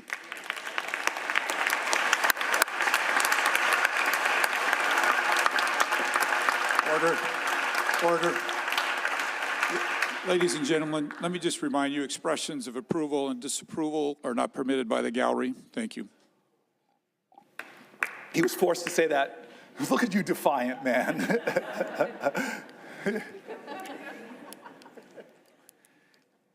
The Senate and the House should be checks and balances on the President of the United States. The Senate and the House should not allow business as usual in this moment when the President is insisting that no one has the power to check and balance him. When a judge does it, when a judge decides on the soundness of his legal observations to have a ruling, and then the President of the United States doesn't appeal the ruling like most people kind of do, but starts to drag and insult and threaten that judge with impeachment. And some people, astonishing to me, in our government said, oh, that's right, we should impeach this guy. That's not a question of left or right, that's a question of right or wrong. We're normalizing this behavior. We're letting him do things that Republicans and Democrats should say together are wrong.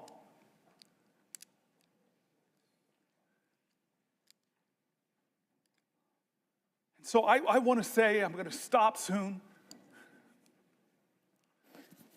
Well, for a question? Oh, yes. God bless you. I will yield for a question while retaining the floor. Thank you. I want to start, before I get to my question, with just saying how proud I am, how proud we all are of you. And I think I'm old enough to remember Strom Thurmond's filibuster. I can remember being in high school and seeing the news every night and the reporters coming from the steps of the Capitol because they were filibustering the Civil Rights Bill. And what I'm proud of is that your focus on democracy and the opportunities of that democracy opens up for all of our rights, in my mind, cancels out what Strom Thurmond did to prevent African Americans and others from getting the rights they deserve in this country. So I'm proud of that.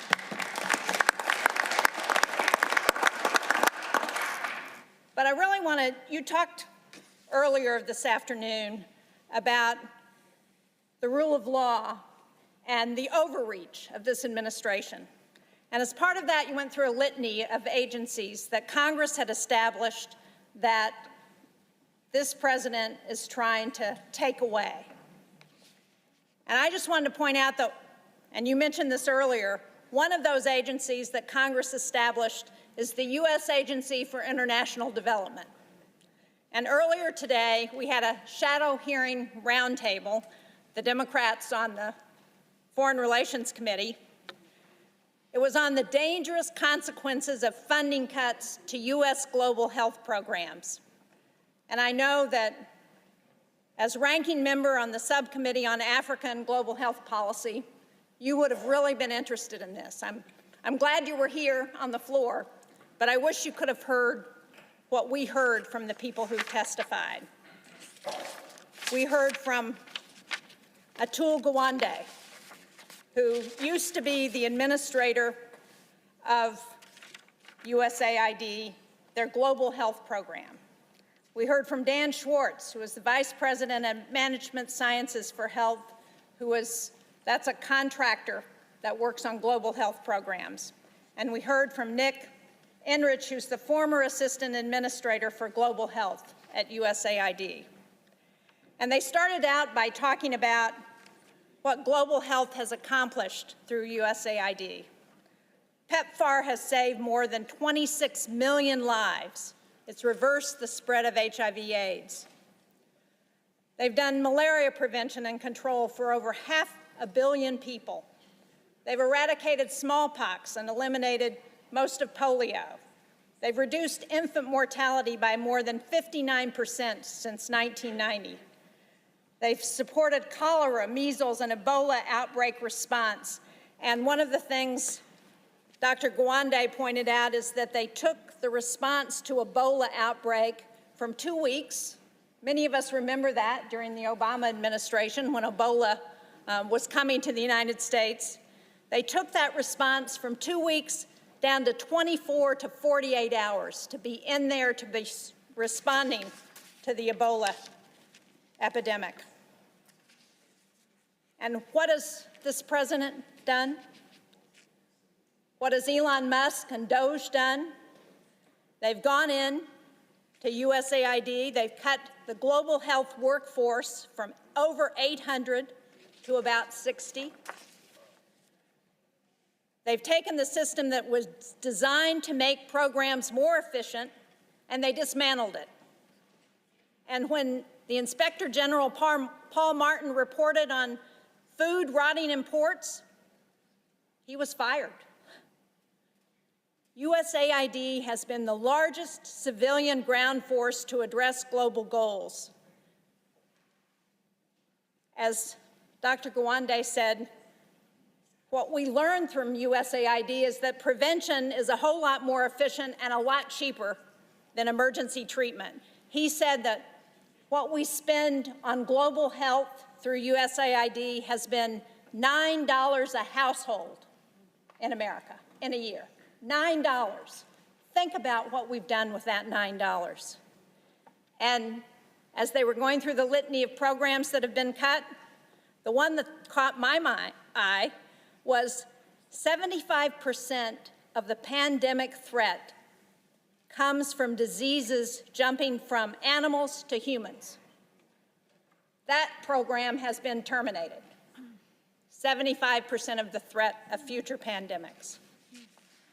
So, as we think about rule of law and the overreach of this president, would you agree with me that there has been no consultation with Congress about any effort to move USAID into the Department of State, and that because Congress created this agency, Congress has got to be involved in reauthorizing whatever comes next, and that this president and his Doge boys need to understand that before they take any more steps at USAID? Yes, yes, yes. You and I both know that in a bipartisan way, we created some of these programs principally to keep America safe. Many of us remember that dramatic hearing where Trump's Secretary of Defense, James Mattis, sat before the American people when they were discussing the budgets for USAID and the State Department. And John Mattis knew the power of those programs to keep us safe. You mentioned infectious diseases. Well, we live in a world where an infectious disease anywhere is a threat to public health everywhere. So pulling our scientists out of the fight against Ebola, pulling our scientists out of drug-resistant tuberculosis fights, it makes no sense. And then, in terms of our safety, he just simply said, if you cut these programs, buy me more bullets, because our fight's to spread democracy. There are nations in Africa, for example, where the Chinese are trying to influence a different way of life. That's why so many African countries now won't criticize China for things that the rest of the world say are bad because they owe them so much debt, they're so engaged, they're so overplaying the fact. Chris Coons said something, I think it was Chris Coons said something painful earlier about Myanmar. This horrific thing. America, the most generous country on the planet, when there's a crisis, we lead the rest. I've sat in meetings in a bipartisan way with ambassadors from other countries where we had the moral authority to tell them, you're not doing enough. And in the Myanmar crisis right now, as Chris Coons said, who's standing there? Not Americans. We don't have the capacity anymore to help in a horrific crisis like that, but the Chinese government's there. Again, it's what defines us. I keep saying this is not a left-right moment. This is a moral moment, and we tell our truth with what we do with our resources. And here's the thing. When you poll people and ask them how much money you spend on USAID, they say, oh, it must be 10% of the American budget. It must be 5% of the American budget. It's around 1% or less. A penny of what tax dollars you send down to Washington goes to help us to make sure that around the globe we're countering the hard power of some countries with the power of our light and our soft power. We have been the envy of the world, where people see and know how special America is because we live the value of every major religion, that we're going to love our neighbors, we're going to be there for you in your times of need. And we all know, with a terrorist group from far away to the most horrific attack,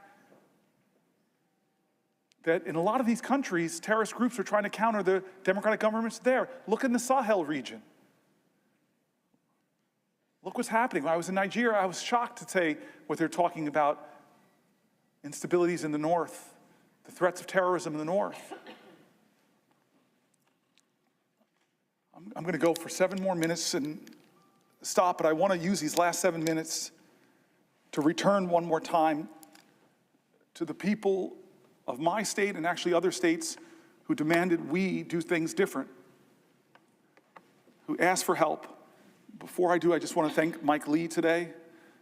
He's my partner in antitrust, a specialty of my friend Amy Klobuchar. And I don't know if you got my text, but you got it, where I said to you, I'm kind of going to the floor to hold it for as long as I can.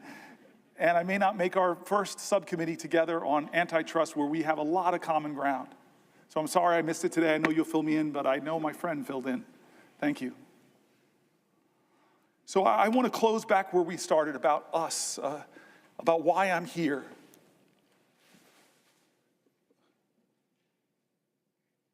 I believe that there is an urgent crisis in our country that we are not talking about. It's not a left-right crisis, it's a right-wrong crisis. It's a moral moment, and again, in America, that's going to define our character, about who we are and what we stand for. There's a threat to the bedrock commitments we've made to each other as a country. People are threatening that bedrock commitment of Social Security. They're calling it a Ponzi scheme. They're making up absolute lies about it. When I read American after American who said that that is their lifeline, told stories that if they don't get their Social Security payment or they get caught up because nobody's answering their calls, if the rural Social Security office, I read states, red and blue, where they're closing Social Security offices, if I now have to drive not 100 miles, but 150 miles at 93 years old, it doesn't quite make sense. One of my colleagues stood up here and said, that's already a cut in benefits if you can't access the folks. I stood here because there's a threat to these bedrock commitments. The bedrock commitment we've made in healthcare in this country. We won the defense of the Affordable Care Act, but my colleagues know when you start talking about Medicaid, that's not 20 plus million Americans. It's 70, 80, 90 million Americans. It's our elders in nursing homes. It's our children with disabilities. It's our moms giving birth that are still giving birth in the country with about the highest maternal mortality rates in the industrial world. It's a moral moment. Who do we stand for? Like Schumer shocked me when he said they're going to use some kind of budget gimmick to push this through. He shocked me, Chuck. I thought this was going to come down to the parliamentarian, but it doesn't sound like it. Now it's just going to get done. With the math, and I read from Manhattan Institute criticized it on the right. AEI criticized it on the right. They said, what are you doing? What are you doing, America? You're going to rake up trillions and trillions of dollars in debt that our children and our children's children are going to have to pay for, passing the bucks that will grow.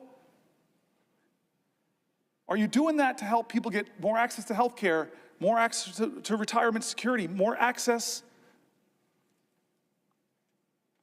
to the things we believe in, big ideas like universal child care, paid family leave? No, we're doing that in order to renew the tax cuts that I read conservative budget folks, moderate budget folks, all across the spectrum who said it will blow up our deficit.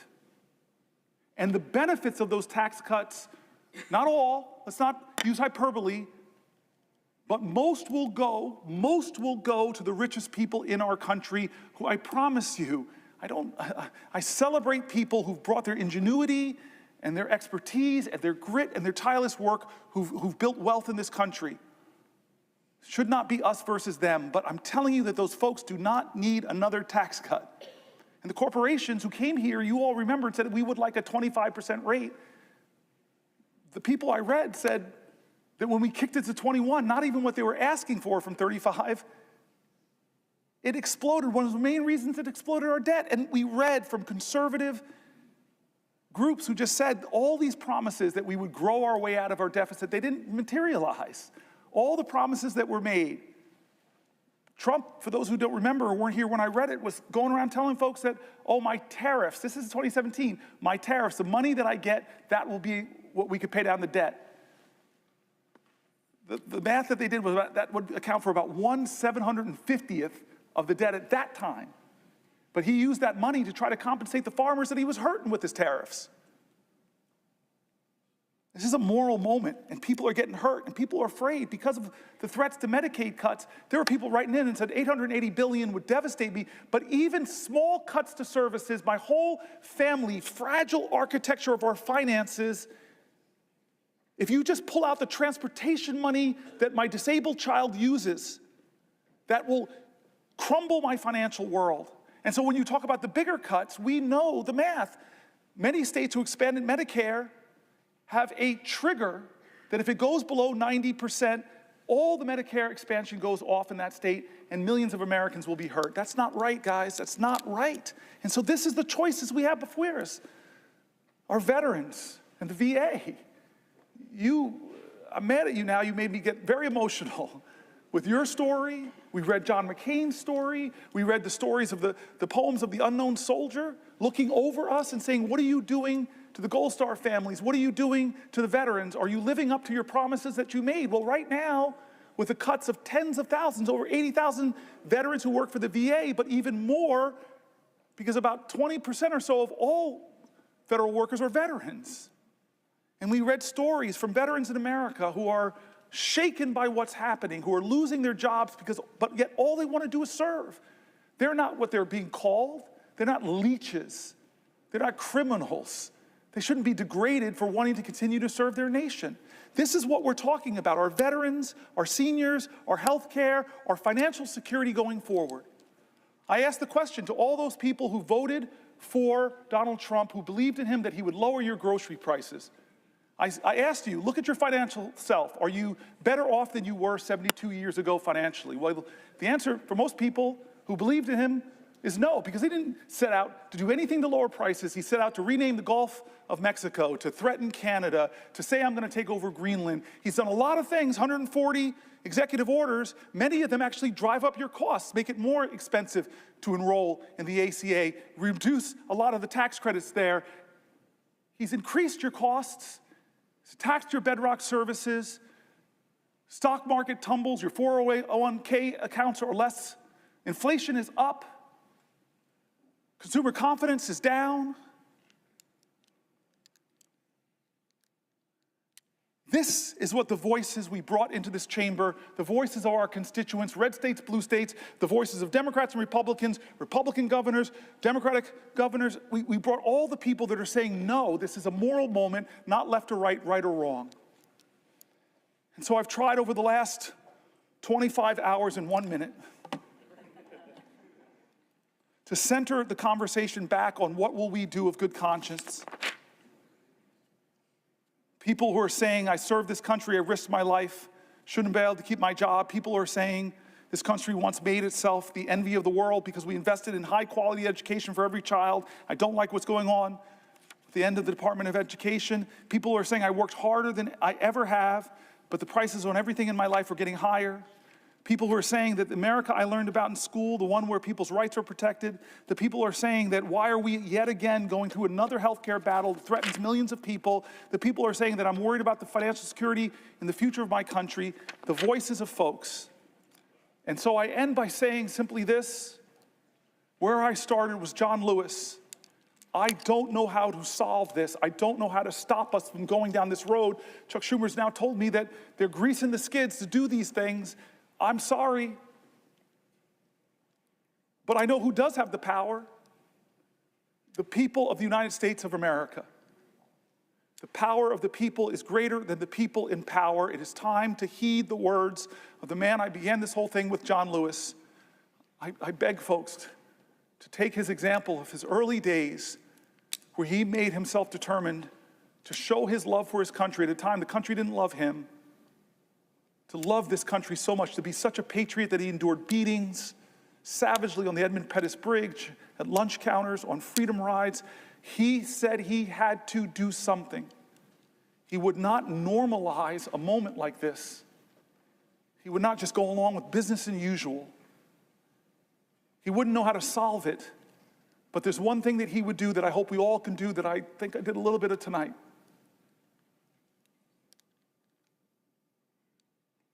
He said for us to go out and cause some good trouble, necessary trouble, to redeem the soul of our nation. I want you to redeem the dream. Let's be bold in America, not demean and degrade Americans, not divide us against each other. Let's be bolder in America with a vision that inspires, with hope that starts with the people of the United States of America. That's how this country started. We, the people.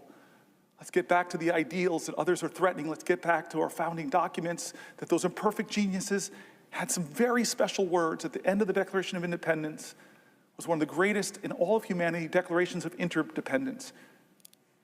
When our founder said we must mutually pledge to each other our lives, our fortunes, and our sacred honor. We need that now from all Americans. This is a moral moment. It's not left or right, it's right or wrong.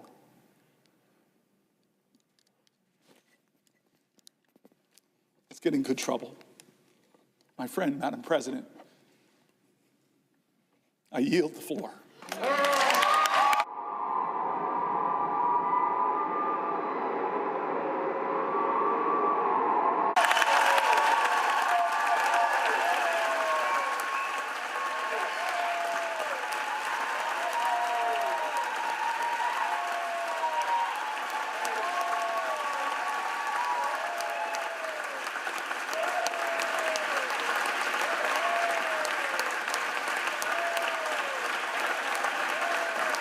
Madam President, Madam President, thank you to the pages, thank you to the parliamentarian staff, thank you to the clerks, thank you to the doorkeepers. There are so many people that make this place special. I kept you up all night, kept you up 24 hours. I just want to say thank you. Thank you, everybody.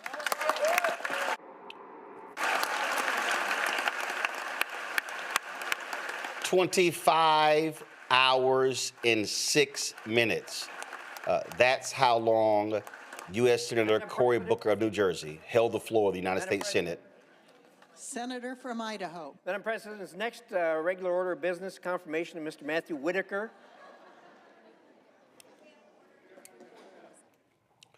The vote that they're taking relates to the NATO ambassador. That's what Senator Booker was filibustering. 25 hours, 6 minutes. I'm sorry. 25 hours and 46 minutes. He broke the record at 7:20 p.m. Eastern. He stopped talking exactly at 8:06. 8:06, guys, come on. What do we? That's the feed. There we go. 8:06 p.m. And as you see right there, Mustafa, Republicans, let's go right ahead, move forward the nomination of Matt Whitaker. But the key point is this here. People are going to be talking about this for a very long time. And this is the type, when you look at on social media, all platforms, the energy that is around the dialogue that people are having about the things that he talked about, that is why this was important. Yeah, without a doubt. I mean, Cory opened the eyes of a nation, right? He closed with John's quote about, redeeming the soul of America, which is really where we're at in this moment. And that's why energy is necessary to do the steps that are going to be critical to being able to not just heal this country, because we know that takes a huge amount of energy and it's going to take time because folks have always wanted to resist that. But in this particular moment, bringing forward all the egregious actions that this administration has currently done, but also helping people to understand that by coming together that we can make the progress that's necessary. That's who Cory is. And I'm proud of him because he reinfused some energy into a situation where folks often don't know where to go, don't know what to do, or are looking for someone to, sort of spark that match that gets folks who say that we are resistors moving in a positive direction. So now, each and every person who watched that has a responsibility in this moment to get engaged. He talked about good trouble and necessary trouble. All of us have the ability to play a role in helping this country to move forward in a direction where no one gets left behind, and that we do the things that are necessary to address the evils of the past. Full time, my apologies, was 25 hours, 5 minutes, and 30 seconds. And this is so, I don't particularly care for Frank Luntz, the Republican pollster. I don't care for him at all. But Larry, this was a tweet that he posted. He said, I just hosted a focus group of Democratic, go to my iPad. I just hosted a focus group of Democratic voters who are angry with Dem leadership in D.C. What Cory Booker is doing right now on the Senate floor is exactly what they want to hear. Democrats would be smart to get a transcript and copy it word for word. Yeah, I saw that same tweet when Senator Booker was, on the Senate floor, and it's interesting, Roland, because there's been a disconnect between D.C. leadership, the House and Senate, and what a lot of millions of Americans want, and that's the point I made. Discord, the fight, because there seems to be there's a bit of the overall demeanor to be willing to step aside and let what we've seen happen over the last couple of months happen with no pushback. And then a reminder, there were tens of millions of Americans who didn't vote for Donald Trump. So there are people who are frustrated and want the Democratic Party to do more. And so hopefully what we see from Senator Booker tonight is, that kind of first step in terms of not just in the Senate, but in the House also. We've seen Congressman Crockett, Congressman AOC, among others, who have, Congressman Green, others, who have tried to disrupt systems. You cannot fight against, when you look at the history of authoritarian or some of the other challenges that other countries have encountered, you cannot fight against, these systems by simply stepping aside and saying, well, we're the minority, we can't do anything about it. Ronnie talked about the assassination of Dr. King, and if you look at the lessons we learned from the civil rights movement over those several decades, you saw that those individuals saw the moral clarity of what they were doing, but willing to weigh their lives on the line. So when I hear here's this conversation of some Republicans who are not willing to go against Elon Musk, among others, because they worry about someone who will get primary, that's cowardice.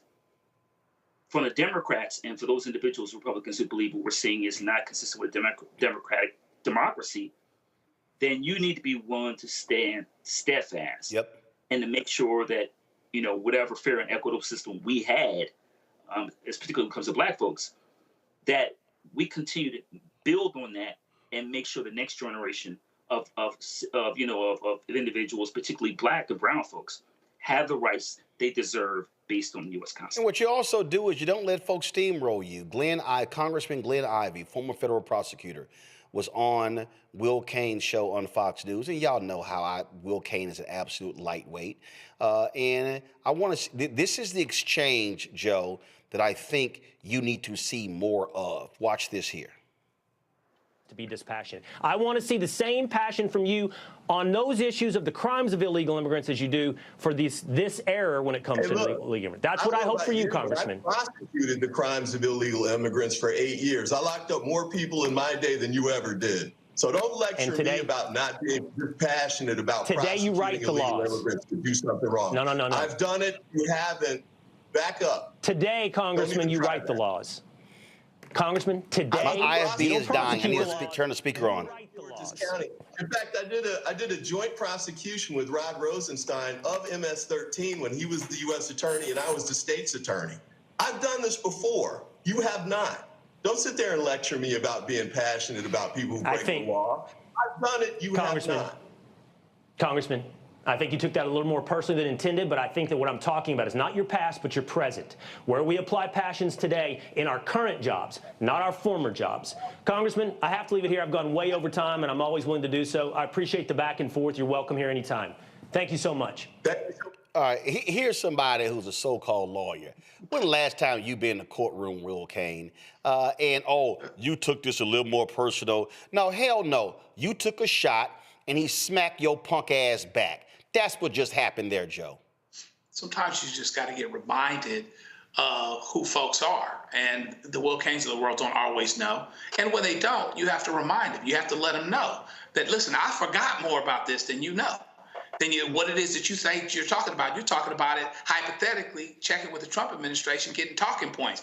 Meanwhile, back at the ranch, I've been doing this work. I know more about it than you do. I've seen it. I've seen every side of it. And this is where we are. And so I think it is important that we fight back, that we let folks know that you guys, if DEI was a negative thing, as it's truly defined, they would be the DEI hires. Will Cain would be the DEI hire. He absolutely. First of all, that even insults DEI hires. Right, exactly. With the true definition of DEI, no, he wouldn't be that. But as they define it, somebody who comes up short and gets in the box anyway, no, that's him all day long, dressed up and dressed down, and he's not hard to knock over and spank. So hopefully people continue to spank these folks.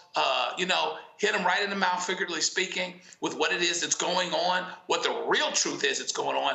And meanwhile, at the same time, be the people that are fighting for folks. There's a lot of anger out there There's a lot of confusion out there. There's a lot of people that are seeing that their government, that Elon Musk or, the co-president and whoever else it is, they aren't doing the things that are helping people. They aren't doing things. There's no mandate to do this. There's no mandate to threaten somebody's Social Security, threaten to take somebody's job after 20, 25 years that they were supposed to have a property right in. There's no mandate for any of this stuff. And so hopefully we, with both words and action, can be on the right side of this so people coalesce. Because what's going to make this thing change is people coalescing and saying, this is not something that we are going to stand for. It's not going to happen. And if we are on that side consistently in words and action, then we'll be where we need to be.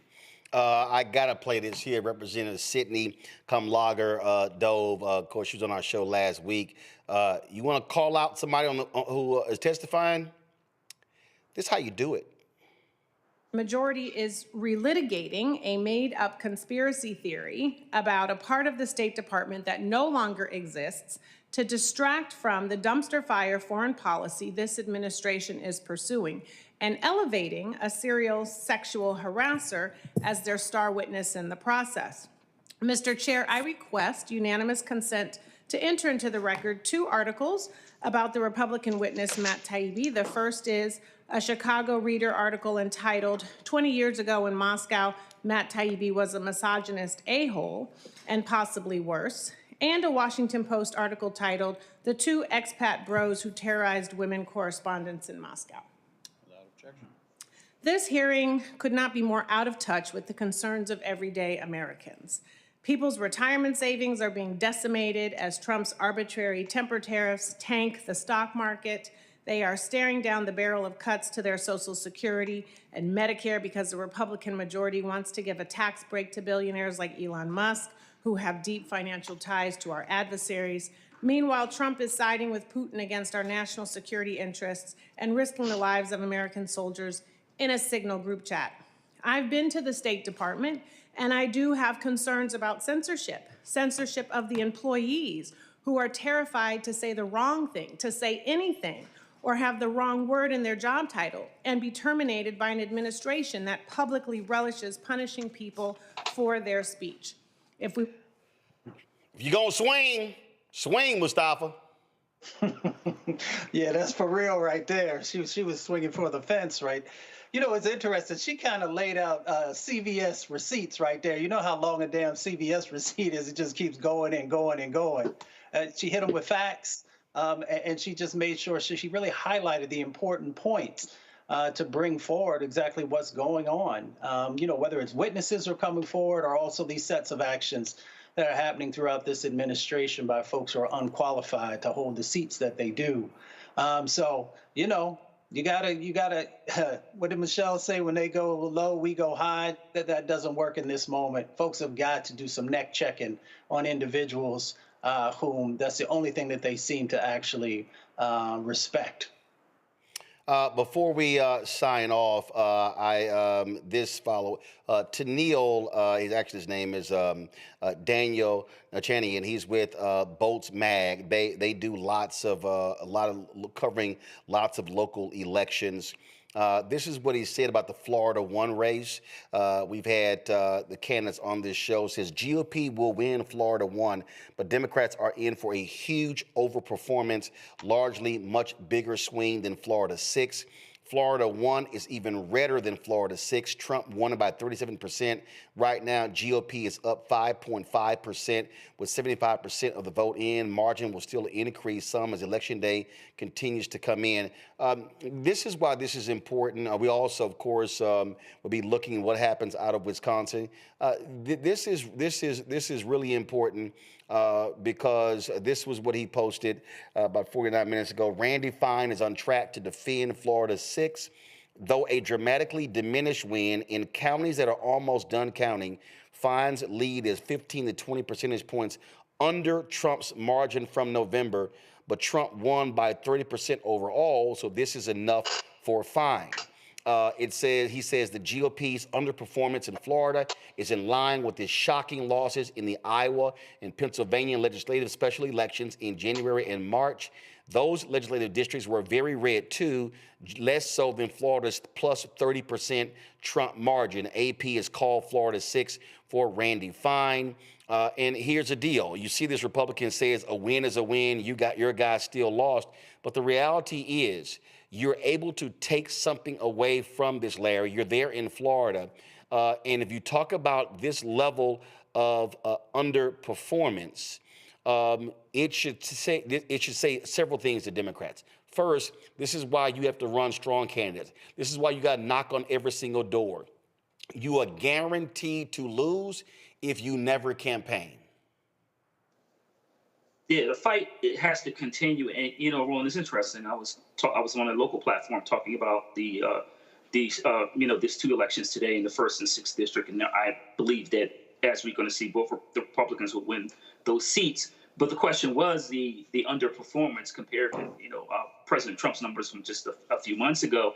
And so what you're seeing it play out, you talked about the Pennsylvania State Senate switch that happened last week. And so if this continues to happen, we'll see what's happening in St. Louis next week in terms of what kind of trends you're seeing in terms of, are members of the Democratic Party being activated. And the really thing is, Roland, about the 1st and 6th district, it sounds like quite a few Republican and swing voters switched to, support the Democrat. So I think that's really interesting as we look at some of the numbers from the 1st and 6th district, is to see how many Republicans decided, and it sounds like quite a few, decided they weren't going to vote Republican for both special elections. And once again, can we see this trend continue to play out up until 2026? We have the governor's race, obviously congressional seats, et cetera. So can the Democratic Party seize on this opportunity, this momentum in states like Florida, which obviously is the nation's 3rd largest, and nationally, and using the energy from Senator Booker's, spending that much time on the Senate floor, can you use that energy and focus on specific policy issues, Social Security, Medicare, people's health insurance, et cetera? Can you seize the opportunity to galvanize, have a consistent message, and then flip some of these seats? The last thing I want to make here is this right here, and this is the thing, again, when you try to operate by norms, Mustafa.